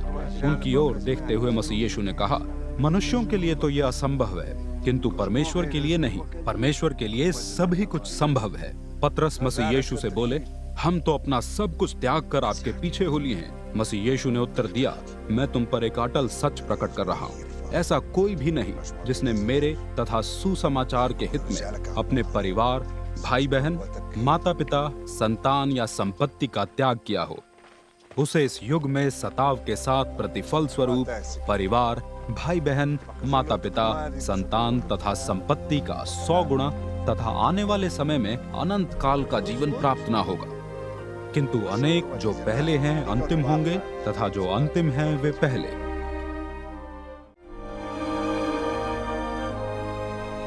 यरूशलेम नगर की ओर जाते हुए मसीह यीशु उन सब के आगे आगे चल रहे थे। शिष्य चकित थे तथा अन्य पीछे चलने वाले लोग डरे हुए थे। 12 को अलग ले जाकर मसीह यीशु ने उन्हें बताना प्रारंभ किया कि स्वयं उनके साथ क्या क्या होना जरूरी है। हम यरूशलेम नगर को जा रहे हैं। वहां मनुष्य के पुत्र को प्रधान पुरोहितों तथा शास्त्रियों के हाथों में सौंप दिया जाएगा। वे उस पर मृत्यु दंड की आज्ञा प्रसारित करेंगे तथा उसे अन्य जातियों को सौंप देंगे। वे सब उसकी ठट्ठा करेंगे, उस पर थूकेंगे, कोड़े लगाएंगे और उसकी हत्या कर देंगे तथा 3 दिन बाद वो मरे हुओं में से फिर जीवित हो जाएगा।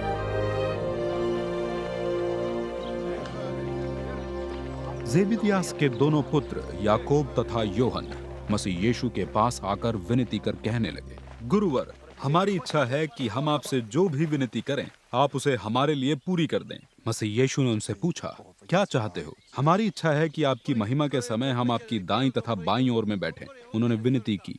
इस पर मसीह यीशु ने उन्हें उत्तर दिया, तुम्हें तो ये मालूम ही नहीं कि तुम क्या मांग रहे हो। क्या तुम में वो प्याला पीने की क्षमता है जिसे मैं पीने पर हूँ, या तुम में उस बपतिस्मा में बपतिस्मित होने की क्षमता है जिसमें मुझे बपतिस्मा दिया गया है? उन्होंने उत्तर दिया, अवश्य। मसीह यीशु ने उन्हें उत्तर दिया, वो प्याला जो मैं पीऊंगा तुम भी पियोगे, तथा तुम्हें वही बपतिस्मा दिया जाएगा जो मुझे दिया गया है। किंतु किसी को अपने दाएं या बाएं पक्ष में बैठाना मेरा अधिकार नहीं। ये स्थान उन्हीं के लिए सुरक्षित हैं जिन्हें इनके लिए तैयार किया गया है।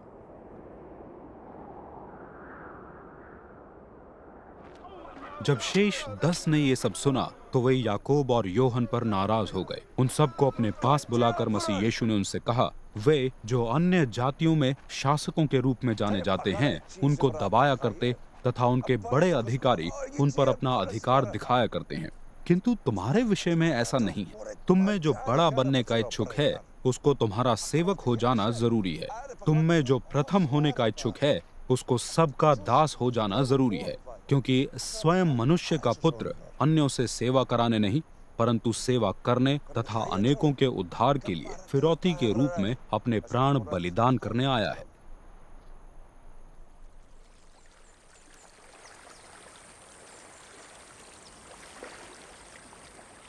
इसके बाद मसीह यीशु यरीहो नगर आए। जब वो अपने शिष्यों तथा एक विशाल भीड़ के साथ यरीहो नगर से निकलकर जा रहे थे, उन्हें मार्ग के किनारे बैठा हुआ एक अंधा व्यक्ति तिमाऊ का पुत्र बारतिमाऊ भीख मांगता हुआ मिला। जब उसे ये मालूम हुआ कि वो यात्री नाजरेथ वासी मसीह यीशु है, वो पुकारने लगा, दाविद पुत्र यीशु, मुझ पर कृपा कीजिए। उनमें से अनेक उसे पुकारने से रोकने की भरपूर कोशिश करने लगे, किंतु वो और भी अधिक पुकारता गया, दाऊद की संतान यीशु, मुझ पर कृपा कीजिए। मसीह यीशु ने रुककर आज्ञा दी, उसे यहाँ ले आओ। तब उन्होंने उस अंधे व्यक्ति के पास जाकर उससे कहा, उठो, आनंद मनाओ, प्रभु तुम्हें बुला रहे हैं। अंधा व्यक्ति बाहरी वस्त्र फेंक उछलकर खड़ा हो गया तथा मसीह यीशु के पास आ गया। मसीह यीशु ने उससे पूछा, क्या चाहते हो मुझसे? अपनी आंखों की रोशनी दोबारा पाना चाहता हूँ रब्बी।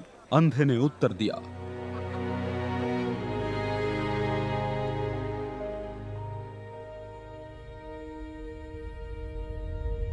मसीह यीशु ने उसे आज्ञा दी, जाओ, ये तुम्हारा विश्वास है जिसके द्वारा तुम स्वस्थ हो गए हो।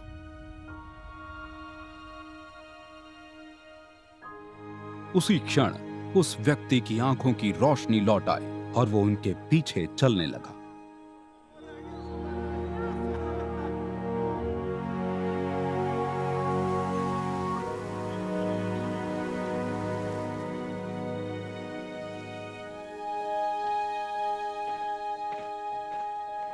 जब वे यरूशलेम के पास जैतून पर्वत के समीप बैथनिया तथा बैतफगे गांव के पास पहुंचे, मसीह यीशु ने अपने 2 शिष्यों को यह आज्ञा देकर भेजा, इस गांव में जाओ, वहां प्रवेश करने पर तुम्हें एक गधी का बच्चा बंधा हुआ दिखाई देगा जिस पर अब तक कोई नहीं बैठा है। उसे खोलकर मेरे पास ले आओ। यदि कोई तुमसे ये पूछे, ये क्या कर रहे हो, तो तुम ये उत्तर देना, प्रभु को इसकी जरूरत है, वो शीघ्र ही इसे लौटा देंगे। वे चले गए। उन्होंने गली में द्वार के पास एक बच्चे को बंधे देखा। उन्होंने उसे खोल लिया। वहां खड़े हुए कुछ व्यक्तियों ने यह देख उनसे पूछा, क्यों खोल रहे हो इसे? उन्होंने उन्हें वही उत्तर दिया जैसा मसीह यीशु ने उन्हें आदेश दिया था, और उन व्यक्तियों ने उन्हें वह बच्चे को ले जाने की अनुमति दे दी। वे उस बच्चे को मसीह यीशु के पास ले आए। उन्होंने अपने वस्त्र उस पर बिछा दिए और मसीह यीशु उस पर बैठ गए। अनेकों ने मार्ग पर अपने वस्त्र बिछा दिए और कुछ ने नए पत्तों से लदी हुई डालियां जो वे मैदान से काट कर लाए थे। वे सब लोग जो मसीह यीशु के आगे आगे तथा पीछे पीछे चल रहे थे, नारे लगा रहे थे, होशाना, धन्य है वो जो आने वाला है, जो प्रभु के नाम में आ रहे हैं। धन्य है हमारे कुल पिता दाविद का आगामी राज्य। सबसे ऊंचे स्वर्ग में होशाना।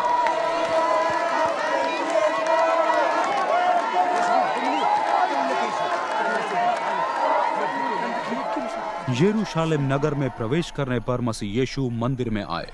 और वहां का सावधानी पूर्वक निरीक्षण करने के बाद उन्होंने बारों के साथ बैथनिया नगर की ओर चलना शुरू किया, क्योंकि शाम हो गई थी।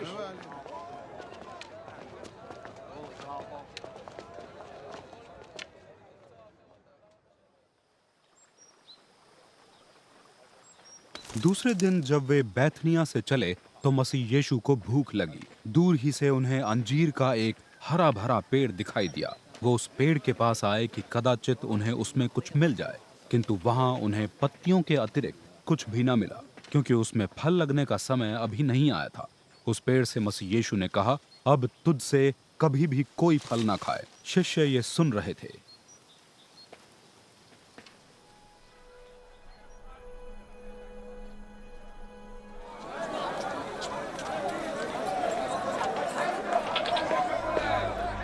वे यरूशलेम पहुंचे।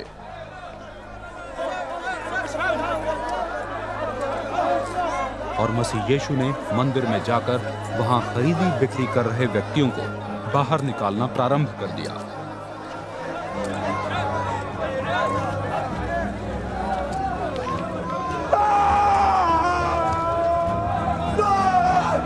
साथ ही उन्होंने मुद्रा का लेन देन कर रहे साहूकारों की चौकियों तथा कबूतर बेचने वालों के आसनों को उलट दिया। मसीह यीशु ने किसी को भी मंदिर में बेचने का सामान लेकर आने जाने की अनुमति न दी। वहां शिक्षा देते हुए मसीह यीशु ने कहा, क्या पवित्र शास्त्र में तुमने ये नहीं पढ़ा, सारे राष्ट्रों के लिए मेरा भवन प्रार्थना भवन होगा, और यहाँ तुमने इसे डाकुओं की गुफा बना रखा है। इस घटना के विषय में मालूम होने पर प्रधान याजक तथा शास्त्री मसीह यीशु की हत्या की युक्ति खोजने लगे। उन्हें भीड़ का भय था, क्योंकि मसीह यीशु की शिक्षा से भीड़ प्रभावित थी। संध्या होने पर मसीह यीशु तथा उनके शिष्य नगर के बाहर चले जाते थे। प्रातःकाल जब वे वहां से आ रहे थे, उन्होंने उस अंजीर के पेड़ को जड़ से सूखा हुआ पाया। पतरस ने याद करते हुए कहा, रब्बी देखिए, जिस पेड़ को आपने शाप दिया था वो सूख गया है। इसके उत्तर में मसीह यीशु ने कहा, परमेश्वर में विश्वास रखो, मैं तुम पर एक अटल सत्य प्रकट कर रहा हूं। यदि तुम्हें विश्वास हो, संदेह तनिक भर भी ना हो, तो तुम न केवल वो करोगे जो इस अंजीर के पेड़ के साथ किया गया, परंतु तुम यदि इस पर्वत को भी आज्ञा दोगे, उखड़ जा और समुद्र में जा गिर, तो ये भी हो जाएगा। इसलिए तुमसे मुझे ये कहना है, जिन सभी वस्तुओं के लिए तुम प्रार्थना निवेदन करते हो, उनके लिए ये विश्वास कर लो कि वे तुम्हें प्राप्त हो गई हैं, तो वे तुम्हें प्रदान की जाएंगी। इसी प्रकार जब तुम प्रार्थना करो और तुम्हारे हृदय में किसी के विरुद्ध कुछ हो, उसे क्षमा कर दो, जिससे तुम्हारे स्वर्गीय पिता भी तुम्हारे पाप क्षमा कर दें। किंतु यदि तुम क्षमा नहीं करते हो, तो तुम्हारे स्वर्गीय पिता भी तुम्हारे पाप क्षमा न करेंगे। इसके बाद वे दोबारा यरूशलेम नगर आए। जब मसीह यीशु मंदिर परिसर में टहल रहे थे, प्रधान याजक, शास्त्री तथा प्रवर नेतागण उनके पास आए और उनसे प्रश्न करने लगे, किस अधिकार से तुम ये सब कर रहे हो? कौन है वो जिसने तुम्हें ये सब करने का अधिकार दिया है?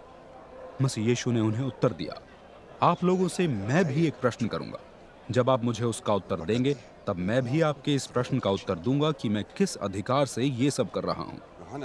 ये बताइए कि योहन का बपतिस्मा परमेश्वर की ओर से था या मनुष्यों की ओर से?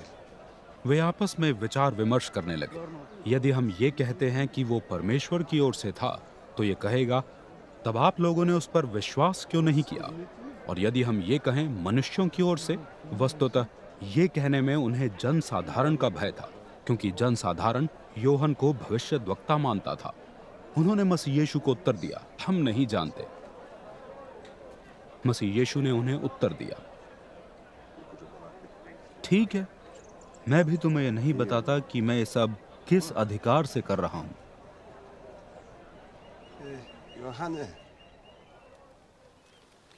मसीह यीशु ने उन्हें दृष्टांतों के माध्यम से शिक्षा देना प्रारंभ किया।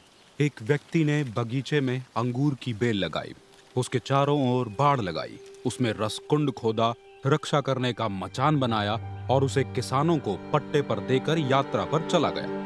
उपज के अवसर पर उसने अपने एक दास को उन किसानों के पास भेजा कि वो उनसे उपज का कुछ भाग ले आएं। किसानों ने उस दास को पकड़ा, उसकी पिटाई की तथा उसे खाली हाथ लौटा दिया। उस व्यक्ति ने फिर एक अन्य दास को भेजा। किसानों ने उसके सिर पर प्रहार कर उसे घायल कर दिया तथा उसके साथ शर्मनाक व्यवहार किया। उस व्यक्ति ने एक बार फिर एक और दास को उनके पास भेजा, जिसकी तो उन्होंने हत्या ही कर दी। उसके द्वारा भेजे हुए अन्य दासों के साथ भी उन्होंने ऐसा ही व्यवहार किया। उन्होंने कुछ को मारा पीटा तथा बाकियों की हत्या कर दी। अब उसके पास भेजने के लिए एक ही व्यक्ति शेष था, उसका प्रिय पुत्र। अंततः उसने उसे ही उनके पास भेज दिया। उसका विचार था, वे मेरे पुत्र का तो सम्मान करेंगे। उन किसानों ने आपस में विचार किया, सुनो, ये वारिस है, यदि इसकी हत्या कर दें तो ये संपत्ति ही हमारी हो जाएगी। उन्होंने उसे पकड़ उसकी हत्या कर दी तथा उसका शव बगीचे के बाहर फेंक दिया। अब बगीचे के स्वामी के सामने इसके अतिरिक्त और कौन सा विकल्प शेष रह गया है कि वो आकर उन किसानों का नाश करे और उद्यान का पट्टा अन्य किसानों को दे दे।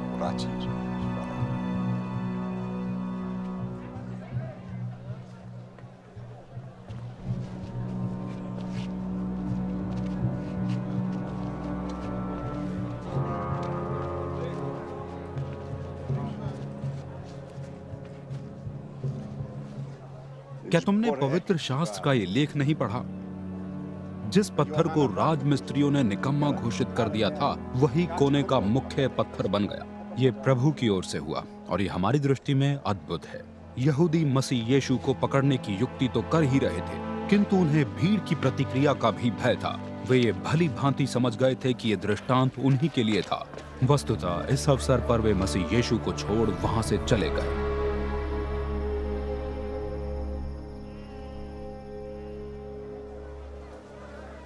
यहूदियों ने मसीह यीशु के पास कुछ फरीसियों तथा हेरोदेस समर्थकों को भेजा कि मसीह यीशु को उनकी ही किसी बात में फंसाया जा सके। उन्होंने आकर मसीह यीशु से ये प्रश्न किया, गुरुवर, ये तो हमें मालूम है कि आप एक सच्चे व्यक्ति हैं। आपको किसी के मत समर्थन की जरूरत नहीं है, क्योंकि आप में पक्षपात है ही नहीं। आप पूरी सच्चाई में परमेश्वर संबंधी शिक्षा देते हैं। हमें ये बताइए, कैसर को कर देना व्यवस्था के अनुसार है या नहीं? हम कर दें या नहीं? उनका पाखंड भांप कर मसीह यीशु ने उनसे कहा, क्यों मुझे फंसाने की युक्ति कर रहे हो? दीनार की मुद्रा लाकर मुझे दिखाओ। वे मसीह यीशु के पास एक मुद्रा ले आए। मसीह यीशु ने वो मुद्रा उन्हें दिखाते हुए उनसे प्रश्न किया, ये छाप तथा नाम किसका है? कैसर का। उन्होंने उत्तर दिया। मसीह यीशु ने उनसे कहा, जो कैसर का है वो कैसर को दो, और जो परमेश्वर का वो परमेश्वर को। ये सुन वे दंग रह गए।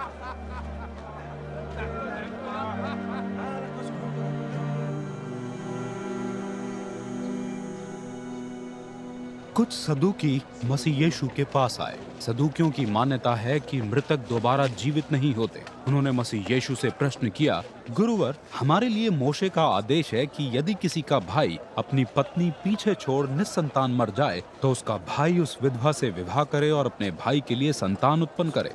इसी संदर्भ में एक घटना इस प्रकार है। 7 भाई थे। पहले ने विवाह किया और बिना संतान ही चल बसा। दूसरे भाई ने उसकी पत्नी से विवाह कर लिया, वो भी बिना संतान ही चल बसा।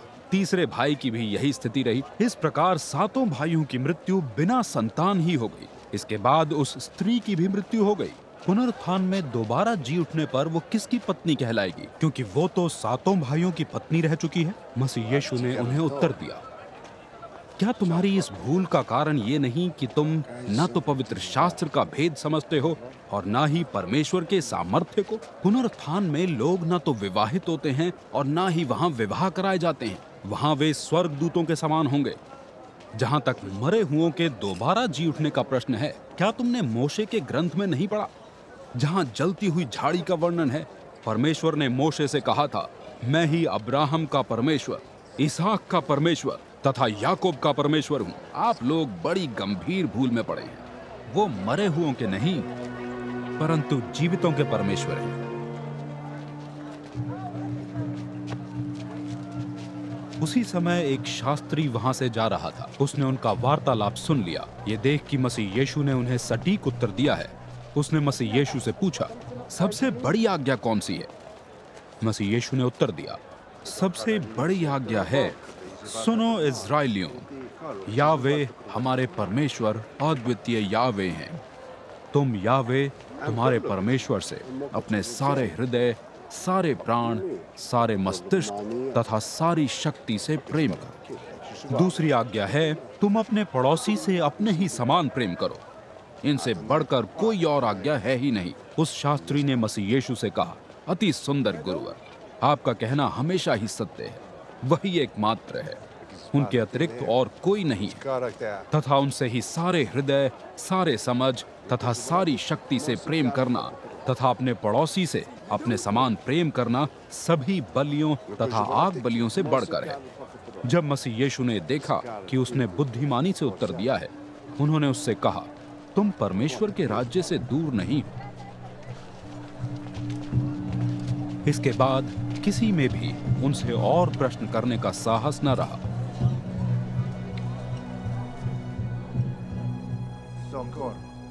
मंदिर के आंगन में शिक्षा देते हुए मसीह यीशु ने उनके सामने यह प्रश्न रखा, शास्त्री ये क्यों कहते हैं कि मसीह दाविद के वंशज हैं? दाविद ने पवित्र आत्मा में आत्मलीन हो कहा था, प्रभु यावे ने मेरे प्रभु से कहा, मेरी दाईं ओर बैठे रहो, मैं तुम्हारे शत्रुओं को तुम्हारे अधीन करूंगा। स्वयं दाविद उन्हें प्रभु कहकर संबोधित कर रहे हैं। इसलिए किस भाव में प्रभु दाविद के पुत्र हुए? भीड़ उनके इस वाद विवाद का आनंद ले रही थी। आगे शिक्षा देते हुए मसीह यीशु ने कहा, उन शास्त्रियों से सावधान रहना जो लंबे, ढीले, लहराते वस्त्र पहने हुए घूमा करते हैं, जिन्हें सार्वजनिक स्थलों पर सम्मानपूर्ण नमस्कार की इच्छा रहती है।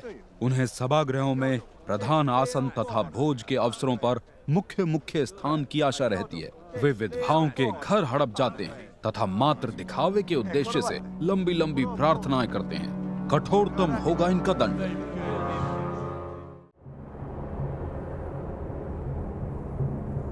मसीह यीशु मंदिर कोष के सामने बैठे हुए थे। वो देख रहे थे कि लोग मंदिर कोष में किस प्रकार दान दे रहे हैं। अनेक धनी लोग बड़ी बड़ी राशि डाल रहे थे। एक निर्धन विधवा भी वहां आई और उसने कोष में तांबे की मात्र 2 बहुत छोटी मुद्राएं डाली। मसीह यीशु ने अपने शिष्यों का ध्यान आकर्षित करते हुए कहा, मैं तुम पर एक अटल सच्चाई प्रकट कर रहा हूं। जितनों ने भी कोष में दान दिया है, इस विधवा का दान उन सब से बढ़कर है, क्योंकि शेष सभी ने तो अपने धन की बढ़ती में से दिया है, किंतु इस विधवा ने अपनी निर्धनता में से अपनी सारी संपत्ति ही दे दी। ये उसकी सारी जीविका थी। जब मसीह यीशु मंदिर से बाहर निकल रहे थे, उनके एक शिष्य ने उनका ध्यान मंदिर परिसर की ओर खींचते हुए कहा, देखिए गुरुवर, कितने विशाल हैं ये पत्थर और कितने बड़े हैं ये भवन। मसीह यीशु ने उससे कहा, तुम्हें ये भवन बड़े लग रहे हैं? सच तो ये है कि एक दिन इन भवनों का एक भी पत्थर दूसरे पर रखा ना दिखेगा, हर एक पत्थर भूमि पर होगा।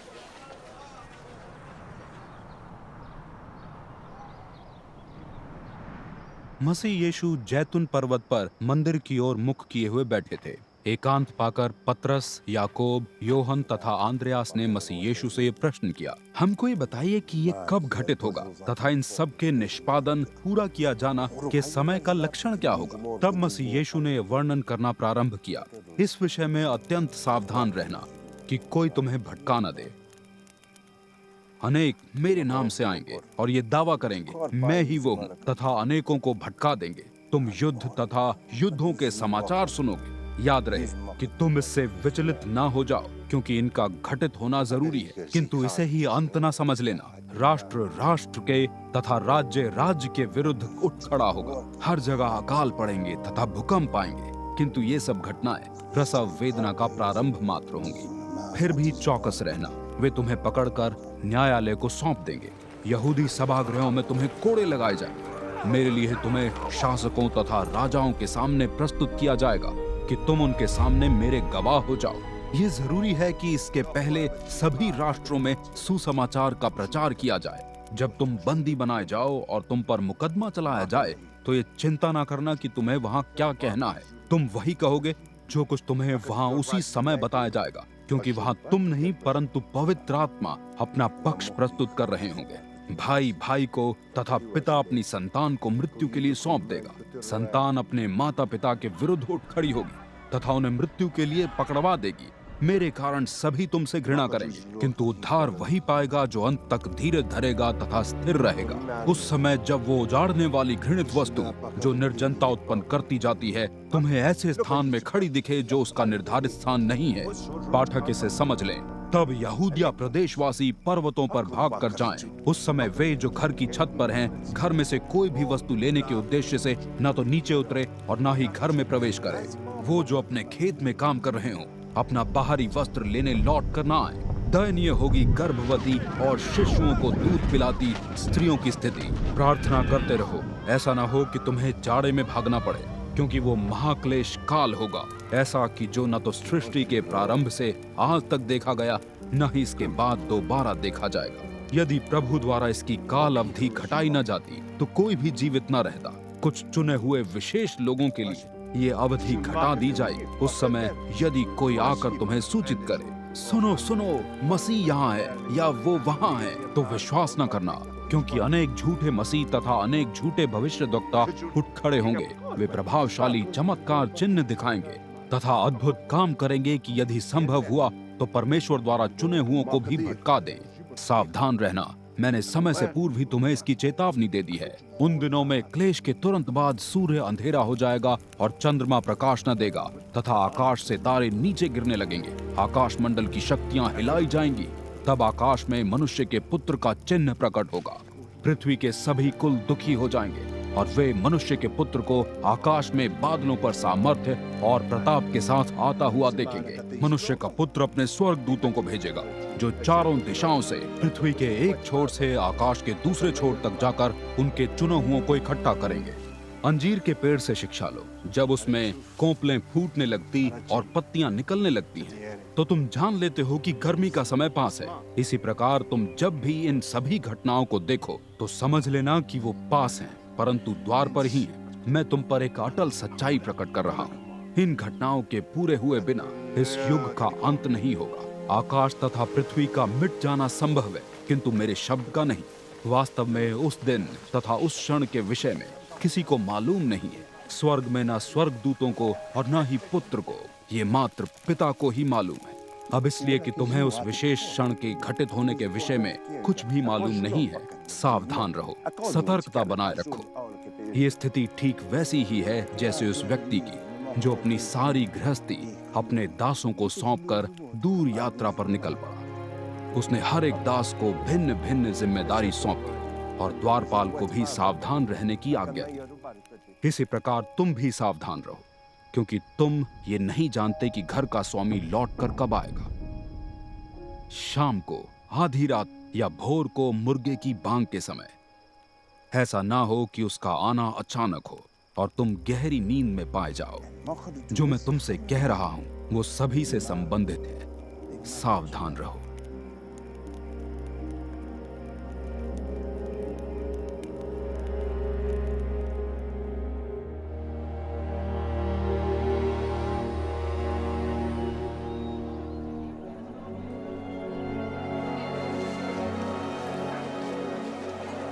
फसह तथा खमीर रहित रोटी के उत्सव के लिए मात्र 2 दिन शेष रह गए थे। प्रधान याजक तथा शास्त्री इस खोज में थे कि मसीह यीशु को पकड़कर गुप्त रूप से उनकी हत्या कर दें, क्योंकि उनका विचार था उत्सव के समय में नहीं, अन्यथा बलवा हो जाएगा।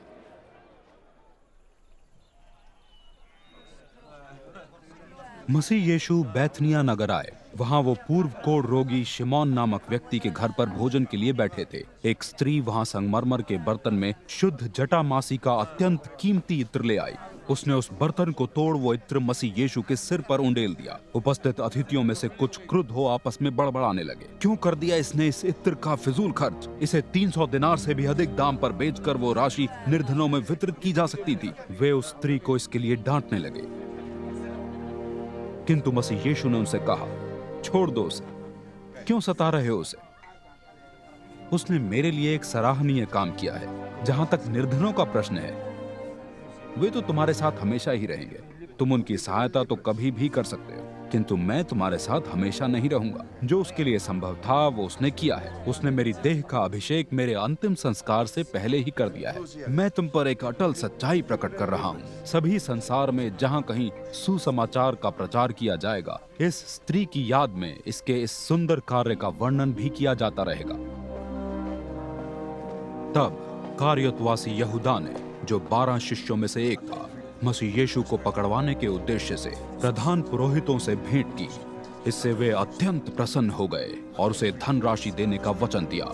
इसलिए यहूदा इस अवसर में रहने लगा कि वो किसी प्रकार किसी सही अवसर पर मसीह यीशु को पकड़वा दे।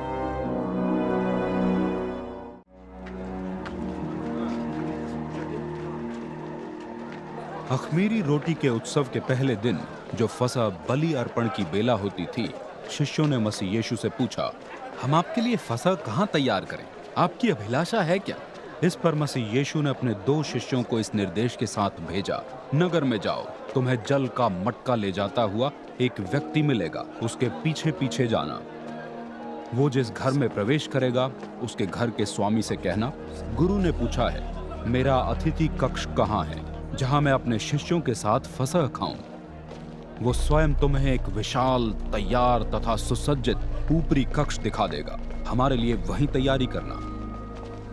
शिष्य चले गए। जब वे नगर पहुंचे, उन्होंने ठीक वैसा ही पाया जैसा प्रभु ने उनसे कहा था, और वहां उन्होंने फसह तैयार किया। संध्या होने पर मसीह यीशु अपने 12 शिष्यों के साथ वहां आए। जब वो भोजन पर बैठे हुए थे, मसीह यीशु ने उनसे कहा, मैं तुम पर एक अटल सत्य प्रकट कर रहा हूं। तुम में से एक जो मेरे साथ भोजन कर रहा है, मेरे साथ धोखा करेगा। अत्यंत दुखी हो वे उनसे एक एक कर ये पूछने लगे, निस्संदेह वो मैं तो नहीं हूं। मसीह यीशु ने उत्तर दिया, है तो वो 12 में से एक, वही जो मेरे साथ कटोरे में रोटी डुबो रहा है। मनुष्य के पुत्र को तो जैसा कि उसके विषय में पवित्र शास्त्र में लिखा है, जाना ही है, किंतु धिक्कार है उस व्यक्ति पर जो मनुष्य के पुत्र के साथ धोखा करेगा। उस व्यक्ति के लिए सही तो यही होता कि उसका जन्म ही ना होता।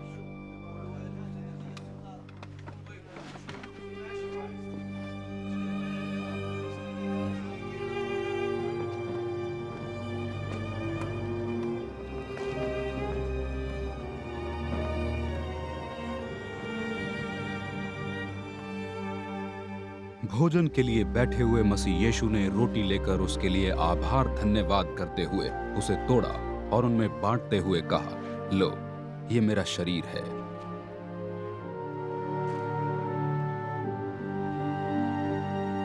इसके बाद मसीह यीशु ने प्याला उठाया, उसके लिए धन्यवाद दिया, शिष्यों को दिया और सब ने उसमें से पिया। मसीह यीशु ने उनसे कहा, यह वायदे का मेरा लहू है जो अनेकों के लिए उंडेला गया है। मैं तुम पर एक अटल सच्चाई प्रकट कर रहा हूं। दाख के इस रस को मैं अब से उस समय तक नहीं पीऊंगा जब तक मैं अपने पिता के राज्य में तुम्हारे साथ नया रस न पीऊं। एक भक्ति गीत गाने के बाद वे जैतून पर्वत पर चले गए।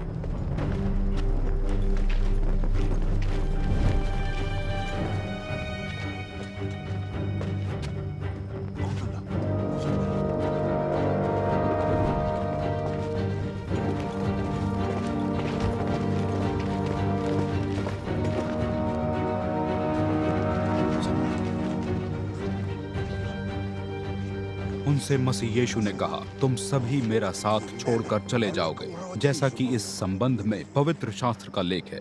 मैं चरवाहे का संहार करूंगा और झुंड की सभी भेड़ें तितर बितर हो जाएंगी, किंतु मरे हुओं में से जीवित होने के बाद मैं तुमसे पहले गलील प्रदेश पहुंच जाऊंगा। पतरस ने मसीह यीशु से कहा, सभी शिष्य आपका साथ छोड़कर जाएं तो जाएं, किंतु मैं आपका साथ कभी नहीं छोड़ूंगा। मसीह यीशु ने उनसे कहा, मैं तुम पर एक अटल सत्य प्रकट कर रहा हूँ, आज रात में ही, इससे पहले कि मुर्गा बांग दे, तुम मुझे 3 बार नकार चुके होंगे। किंतु पतरस दृढ़ता पूर्वक कहते रहे, यदि मुझे आपके साथ मृत्यु को अपनाना भी पड़े तो भी मैं आपको नहीं नकारूंगा। अन्य सभी शिष्यों ने भी यही दोहराया।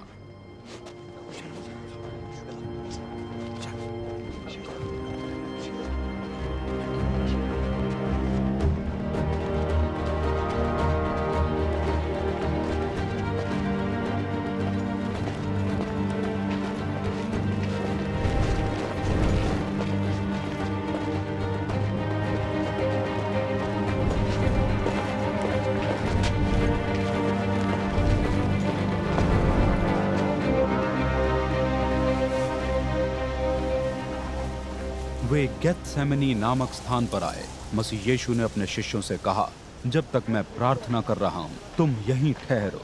उन्होंने अपने साथ पतरस, याकूब तथा योहन को ले लिया।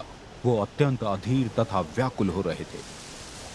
मसीह यीशु ने उनसे कहा, मेरे प्राण इतने व्याकुल हैं मानो मेरी मृत्यु हो रही हो। तुम यहीं ठहरो और जागते रहो।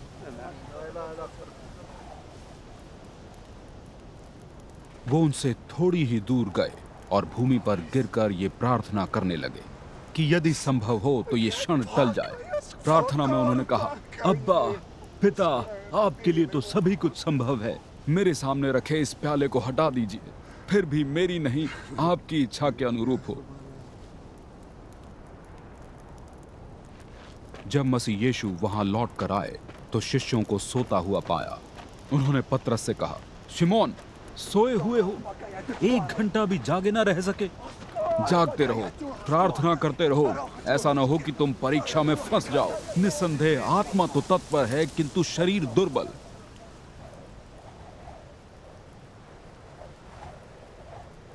तब उन्होंने दोबारा जाकर वही प्रार्थना की। लौट कर आने पर उन्होंने शिष्यों को फिर सोते हुए पाया। उनकी पलकें अत्यंत बोझिल थीं। उन्हें यह भी नहीं सूझ रहा था कि प्रभु को क्या उत्तर दें। जब मसीह यीशु तीसरी बार उनके पास आए तो उन्होंने उनसे कहा, अभी भी सो रहे हो? सोते रहो और विश्राम करो, बहुत हो गया। वो क्षण आ गया है। देख लो कैसे मनुष्य का पुत्र पकड़वाया जाकर पापियों के हाथों में सौंपा जा रहा है। चलो अब हमें चलना चाहिए, वो पकड़वाने वाला आ गया है। जब मसीह यीशु ये कह रहे थे, उसी क्षण यहूदा, जो 12 शिष्यों में से एक था, आ पहुंचा। उसके साथ तलवार और लाठियां लिए हुए एक भीड़ भी थी। ये सब प्रधान पुरोहितों, शास्त्रियों तथा पुरनियों द्वारा भेजे गए थे। पकड़वाने वाले ने उन्हें यह संकेत दिया था, मैं जिसे चूमूं वही होगा वह। उसे पकड़कर सिपाहियों की सुरक्षा में ले जाना। वहां पहुंचते ही यहूदा सीधे मसीह यीशु के पास गया और उनसे कहा, रब्बी, और उन्हें चूम लिया।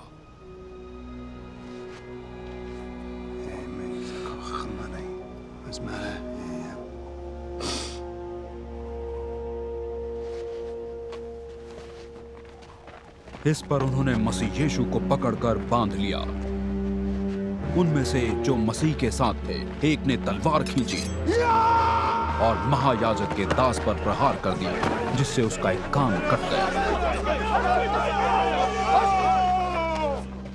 मसीह यीशु ने भीड़ को संबोधित करते हुए कहा, मुझे पकड़ने के लिए तुम तलवार और लाठियां लेकर आए हो, मानो मैं कोई डाकू हूं। मंदिर में शिक्षा देते हुए मैं प्रतिदिन तुम्हारे साथ ही होता था, तब तो तुमने मुझे नहीं पकड़ा। किंतु अब जो कुछ घटित हो रहा है वो इसलिए कि पवित्र शास्त्र का लेख पूरा हो। सभी शिष्य मसीह यीशु को छोड़ भाग चुके थे। एक युवक था जो मसीह यीशु के पीछे पीछे आ रहा था। उसने अपने शरीर पर मात्र एक चादर लपेटी हुई थी। जब उन्होंने उसे पकड़ना चाहा, वो अपनी उस चादर को छोड़ नंगा ही भाग निकला। वे मसीह यीशु को महायाजक के सामने ले गए। वहां सभी प्रधान याजक, वरिष्ठ नागरिक तथा शास्त्री इकट्ठा थे। पतरस दूर ही दूर उनके पीछे पीछे आ रहे थे और वो महायाजक के आंगन में भी आ गए। वो अधिकारियों के साथ बैठ गए और उनके साथ आग तापने लगे। मसीह यीशु को मृत्यु दंड देने की इच्छा लिए हुए प्रधान याजक तथा पूरी महासभा मसीह यीशु के विरुद्ध गवाह खोजने का यत्न कर रही थी, किंतु इसमें वे विफल ही रहे। निस्संदेह उनके विरुद्ध अनेक झूठे गवाह खड़े हुए थे, किंतु उनके गवाह में मेल न था। तब कुछ ने मसीह यीशु के विरुद्ध ये झूठी गवाही दी। हमने इसे कहते सुना है, मैं मनुष्य के द्वारा बनाए गए इस मंदिर को ढा दूंगा और 3 दिन में एक दूसरा बना दूंगा जो हाथ से बना न होगा। इस आरोप में भी उनके गवाह में समानता न थी। तब महायाजक खड़े हुए तथा मसीह यीशु के पास आकर उनसे पूछा, क्या तुम्हें अपने बचाव में कुछ नहीं कहना है? ये सब तुम्हारे विरुद्ध क्या क्या गवाही दे रहे हैं? किंतु मसीह यीशु ने कोई उत्तर न दिया, वो मौन ही बने रहे। तब महायाजक ने उन पर व्यंग करते हुए कहा, क्या तुम ही मसीह हो, परम प्रधान के पुत्र? मसीह यीशु ने उत्तर दिया, जी हाँ, मैं हूँ। आप मनुष्य के पुत्र को सर्वशक्तिमान के दाएं पक्ष में आसीन तथा आकाश के बादलों पर लौटता हुआ देखेंगे। इस पर महायाजक ने अपने वस्त्र फाड़ते हुए कहा, अब क्या जरूरत रह गई किसी अन्य गवाह की? तुम सभी ने परमेश्वर निंदा सुन ली है। क्या विचार है तुम्हारा? सबने एक मत से उन्हें मृत्यु दंड का भागी घोषित किया।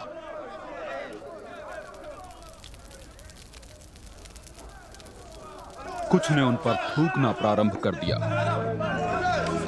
उनकी आंखों पर पट्टी बांध कुछ उन्हें घूंसे मारते हुए कहने लगे, कर भविष्यवाणी। और प्रहरियों ने उनके मुख पर थप्पड़ भी मारे। जब पतरस नीचे आंगन में थे, महायाजक की एक सेविका वहां आई। उसे पतरस वहां आग तापते हुए दिखे, इसलिए वो उनकी ओर एकटक देखती हुई बोली, तुम भी तो यीशु नाजरी के साथ थे। पतरस ने ये कहते हुए नकार दिया, क्या कह रही हो? मैं इस विषय में कुछ नहीं जानता, मेरी समझ में कुछ नहीं आ रहा है।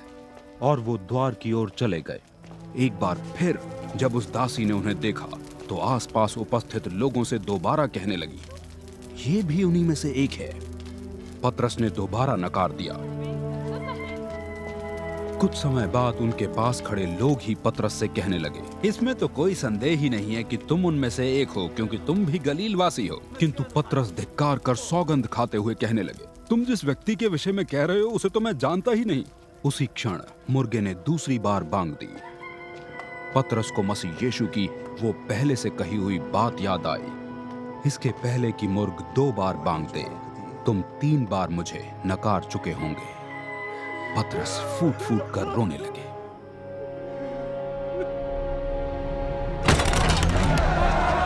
भोर होते ही प्रधान पुरोहितों, नेतागण तथा शास्त्रियों ने सारी महासभा का सत्र बुलाकर विचार किया और मसीह यीशु को, जो अभी भी बंधे हुए थे, ले जाकर पिलातोस को सौंप दिया। पिलातोस ने मसीह यीशु से पूछा, क्या यहूदियों के राजा तुम हो? मसीह यीशु ने इसके उत्तर में कहा, सच्चाई वही है जो आपने कहा है। प्रधान याजक मसीह यीशु पर अनेक आरोप लगाते रहे। इस पर पिलातोस ने मसीह यीशु से पूछा, कोई उत्तर नहीं दोगे? देखो, ये लोग तुम पर आरोप लगाते चले जा रहे हैं। किंतु मसीह यीशु ने कोई उत्तर न दिया। ये पिलातोस के लिए आश्चर्य का विषय था। उत्सव के अवसर पर वो किसी एक बंदी को लोगों की विनती के अनुसार छोड़ दिया करता था। कारागार में बारब्बास नामक एक बंदी था। वो अन्य विद्रोहियों के साथ विद्रोह में हत्या के आरोप में बंदी बनाया गया था। भीड़ ने पिलातोस के पास जाकर उनकी प्रथा पूर्ति की विनती की। इस पर पिलातोस ने उनसे पूछा, अच्छा, तो तुम ये चाह रहे हो कि मैं तुम्हारे लिए यहूदियों के राजा को छोड़ दूं? अब तक पिलातोस को यह मालूम हो चुका था कि प्रधान पुरोहितों ने मसीह यीशु को जलनवश पकड़वाया था। किंतु प्रधान पुरोहितों ने भीड़ को उकसाया कि वे मसीह यीशु के स्थान पर बारब्बास को छोड़ देने की विनती करें। इस पर पिलातोस ने उनसे पूछा, तो फिर मैं इसका क्या करूं जिसे तुम यहूदियों का राजा कहते हो? उन्होंने चिल्लाते हुए उत्तर दिया, मृत्युदंड। क्यों? पिलातोस ने उनसे पूछा, क्या अपराध किया है इसने? इस पर वे उग्र हो बलपूर्वक चिल्लाते हुए बोले, मृत्युदंड। भीड़ को संतुष्ट करने के उद्देश्य से पिलातोस ने उनके लिए बारब्बास को विमुक्त कर दिया तथा मसीह यीशु को कोड़े लगवाकर क्रूस मृत्युदंड के लिए उनके हाथों में सौंप दिया। मसीह यीशु को सैनिक प्राइटोरियम अर्थात किले के भीतर आंगन में ले गए और वहां उन्होंने सारी रोमी सैनिक टुकड़ी इकट्ठा कर ली। उन्होंने मसीह यीशु को वहां ले जाकर बैंगनी रंग का वस्त्र पहना दिया तथा कांटों को गूंथकर मुकुट का रूप दे उसे उनके ऊपर रख दिया और उन्हें प्रणाम करके कहने लगे, यहूदियों के राजा आपकी जय। वे मसीह यीशु के सिर पर सरकंडा मारते जा रहे थे। इसके अतिरिक्त वे उन पर थूक रहे थे और उपहास में उनके सामने घुटने टेक कर झुक रहे थे। जब वे उपहास कर चुके, उन्होंने वो बैंगनी वस्त्र उतार लिया और उनके वस्त्र उन्हें दोबारा पहना दिए और उन्हें क्रूस पर चढ़ाने के लिए ले जाने लगे।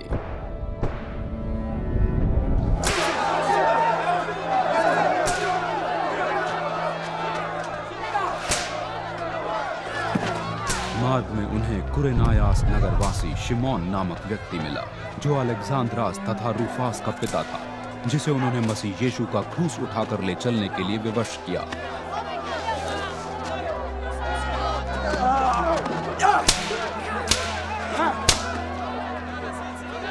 वे मसीह यीशु को लेकर गोलगोथा नामक स्थल पर आए, जिसका अर्थ है खोपड़ी का स्थान। उन्होंने मसीह यीशु को गंधरस मिला हुआ दाखरस देना चाहा, किंतु मसीह यीशु ने उसे स्वीकार न किया।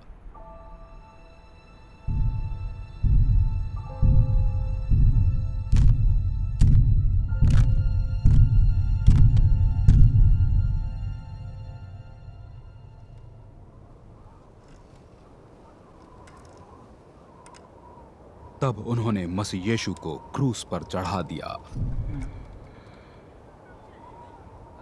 उन्होंने मसीह यीशु के वस्त्र बांटने के लिए पासा फेंका कि वस्त्र किसे मिले।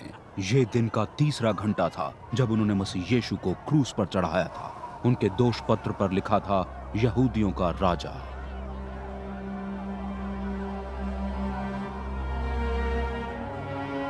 मसीह यीशु के साथ दो राजद्रोहियों को भी क्रूस पर चढ़ाया गया था, एक उनकी दाईं ओर, दूसरा बाईं ओर। ये होने पर पवित्र शास्त्र का ये लेख पूरा हो गया। उसकी गिनती अपराधियों के साथ की गई। आते जाते यात्री उपहास मुद्रा में सिर हिला हिलाकर मजाक उड़ा रहे थे। अरे ओ मंदिर को नाश कर 3 दिन में उसको दोबारा बनाने वाले, बचा ले अपने आप को, उतरा क्रूस से। इसी प्रकार प्रधान याजक भी शास्त्रियों के साथ मिलकर आपस में उनका उपहास कर रहे थे। अन्यों को तो बचाता रहा, स्वयं को नहीं बचा सकता। ये मसीह, ये इज़राइल का राजा अभी क्रूस से नीचे उतरे तो हम उसमें विश्वास कर लेंगे। मसीह यीशु के साथ क्रूस पर चढ़ाए गए राजद्रोही भी उनकी ऐसी ही निंदा कर रहे थे।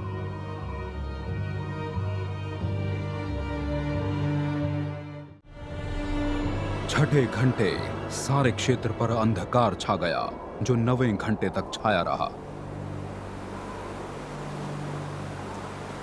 9वें घंटे मसीह यीशु ने ऊंचे शब्द में पुकारते हुए कहा, एलोई एलोई लमा सबक्तानी, अर्थात मेरे परमेश्वर, आपने मुझे क्यों छोड़ दिया है। पास खड़े व्यक्तियों ने यह सुनकर कहा, सुनो सुनो, वो एलिया को पुकार रहा है। ये सुन एक व्यक्ति ने दौड़कर एक स्पंज को दाख के सिरके में डुबाकर उसे सरकंडे पर रख ये कहते हुए मसीह यीशु को पीने के लिए दिया, चलो देखें क्या एलिया इसे क्रूस से नीचे उतारने आते हैं या नहीं।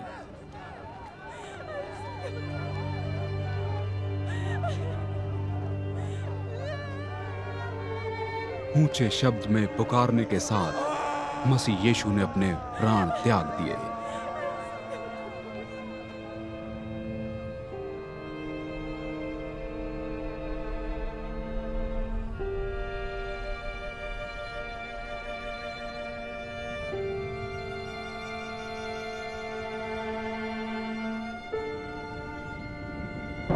मंदिर का पर्दा ऊपर से नीचे तक फटकर 2 भागों में बांट दिया गया। क्रूस के सामने खड़े रोमी सैन्य अधिकारी ने मसीह यीशु को इस रीति से प्राण त्यागते देख कहा, इसमें कोई संदेह नहीं कि यह व्यक्ति परमेश्वर का पुत्र था। कुछ महिलाएं दूर खड़ी हुई ये सब देख रही थीं। इनमें मगदला वासी मरियम, कनिष्ठ याकूब और योसेस की माता मरियम तथा शालोमे थी। मसीह यीशु के गलील प्रवास के समय ये ही उनके पीछे चलते हुए उनकी सेवा करती रही थी। अन्य अनेक स्त्रियां भी थी जो मसीह यीशु के साथ यरूशलेम आई हुई थीं। ये शब्बात के पहले का तैयारी का दिन था। शाम हो गई थी। अरिमथिया नगरवासी योसेफ ने, जो महासभा के प्रतिष्ठित सदस्य थे और स्वयं परमेश्वर के राज्य की प्रतीक्षा कर रहे थे, साहसपूर्वक पिलातौस से मसीह यीशु का शव ले जाने की अनुमति मांगी। पिलातौस को विश्वास नहीं हो रहा था कि मसीह यीशु के प्राण निकल चुके हैं, इसलिए उसने सैन्य अधिकारी को बुलाकर उससे प्रश्न किया कि क्या मसीह यीशु की मृत्यु हो चुकी है। सैन्य अधिकारी से आश्वस्त होकर पिलातौस ने योसेफ को मसीह यीशु का शव ले जाने की अनुमति दे दी। योसेफ ने एक कफन मोल लिया, मसीह यीशु का शव उतारा, उसे कफन में लपेटा और चट्टान में खोदी गई एक कंदरा कब्र में रखकर कब्र द्वार पर एक बड़ा पत्थर लुढ़का दिया। मगदलावासी मरियम तथा योसेस की माता मरियम ये देख रही थी कि मसीह यीशु के शव को कहाँ रखा गया था। शब्बात समाप्त होते ही मगदलावासी मरियम, याकूब की माता मरियम तथा शालोमे ने मसीह यीशु के शरीर के तेल से अभिषेक के उद्देश्य से शव का अभिषेक करने के लिए सुगंध द्रव्य मोल लिए। सप्ताह के पहले दिन भोर के समय जब सूर्य उदय हो ही रहा था, वे कब्र की गुफा पर आ गईं। वे आपस में ये विचार कर रही थी, कब्र के द्वार पर से हमारे लिए पत्थर कौन हटाएगा। किंतु जब उन्होंने कब्र की ओर दृष्टि की तो पाया कि कब्र द्वार पर से पत्थर लुढ़का हुआ था, जबकि वो बहुत बड़ा था। कब्र में प्रवेश करने पर उन्होंने दाईं ओर एक युवा व्यक्ति को बैठे हुए देखा जो उज्जवल सफेद वस्त्रों में था। वे हैरान रह गई। उस व्यक्ति ने उन्हें बुलाकर कहा, आश्चर्य मत कीजिए, आप यहाँ नाज़रेथवासी यीशु को, जिन्हें क्रूस पर चढ़ाया गया था, खोज रही हैं। वो मरे हुओं में से जीवित हो गए हैं। वो यहाँ नहीं है, ये देखिए, यही है वो जगह जहाँ उन्हें रखा गया था। मगर अब उनके शिष्यों और पतरस को यह सूचना दे दीजिए कि वो उनके पहले ही गलील प्रदेश पहुंच जाएंगे। उनसे आपकी भेंट वहीं होगी, ठीक जैसा उन्होंने स्वयं कहा था। कांपते हुए तथा भौचक्का वे बाहर आई और कब्र की गुफा से भागी। डर के कारण उन्होंने किसी से कुछ ना कहा। जब सप्ताह के पहले दिन तड़के मसीह यीशु जीवित हुए, उन्होंने सबसे पहले स्वयं को मगदाला वासी मरियम पर प्रकट किया, जिसमें से उन्होंने 7 प्रेतों को निकाला था। उसने जाकर विलाप तथा रोते हुए अपने साथियों को इसका समाचार दिया। उन्होंने इस पर विश्वास नहीं किया कि मसीह यीशु अब जीवित है तथा मरियम ने उन्हें देखा है। इसके बाद मसीह यीशु 2 अन्यों पर भी, जब वे अपने गांव की ओर जा रहे थे, प्रकट हुए। इन्होंने जाकर अन्यों को भी इस विषय में बताया, किंतु उन्होंने भी इस पर विश्वास न किया।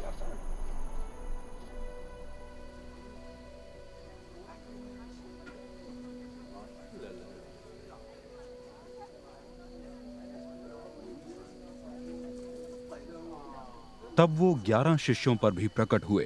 वे सब चौकी पर बैठे हुए थे। उन्होंने शिष्यों के अविश्वास तथा मन की कठोरता की उल्हाना की, क्योंकि उन्होंने उनके जीवित होने के बाद देखने वालों का विश्वास नहीं किया था।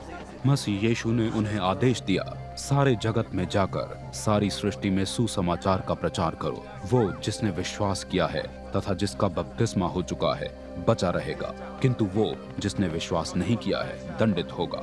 जिन्होंने विश्वास किया है उन्हें यह अद्भुत चमत्कार चिन्ह दिखाने की क्षमता प्रदान की जाएगी।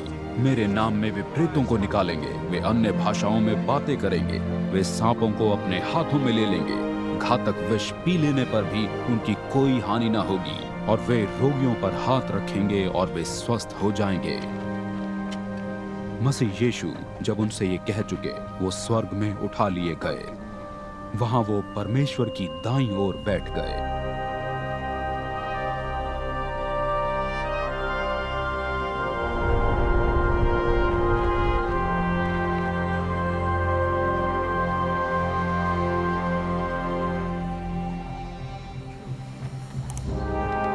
शिष्य लौट गए तथा सभी जगह इसकी घोषणा की। प्रभु उनके साथ सक्रिय थे तथा वो अपनी प्रतिज्ञा की सच्चाई अद्भुत चमत्कारों के द्वारा करते रहे।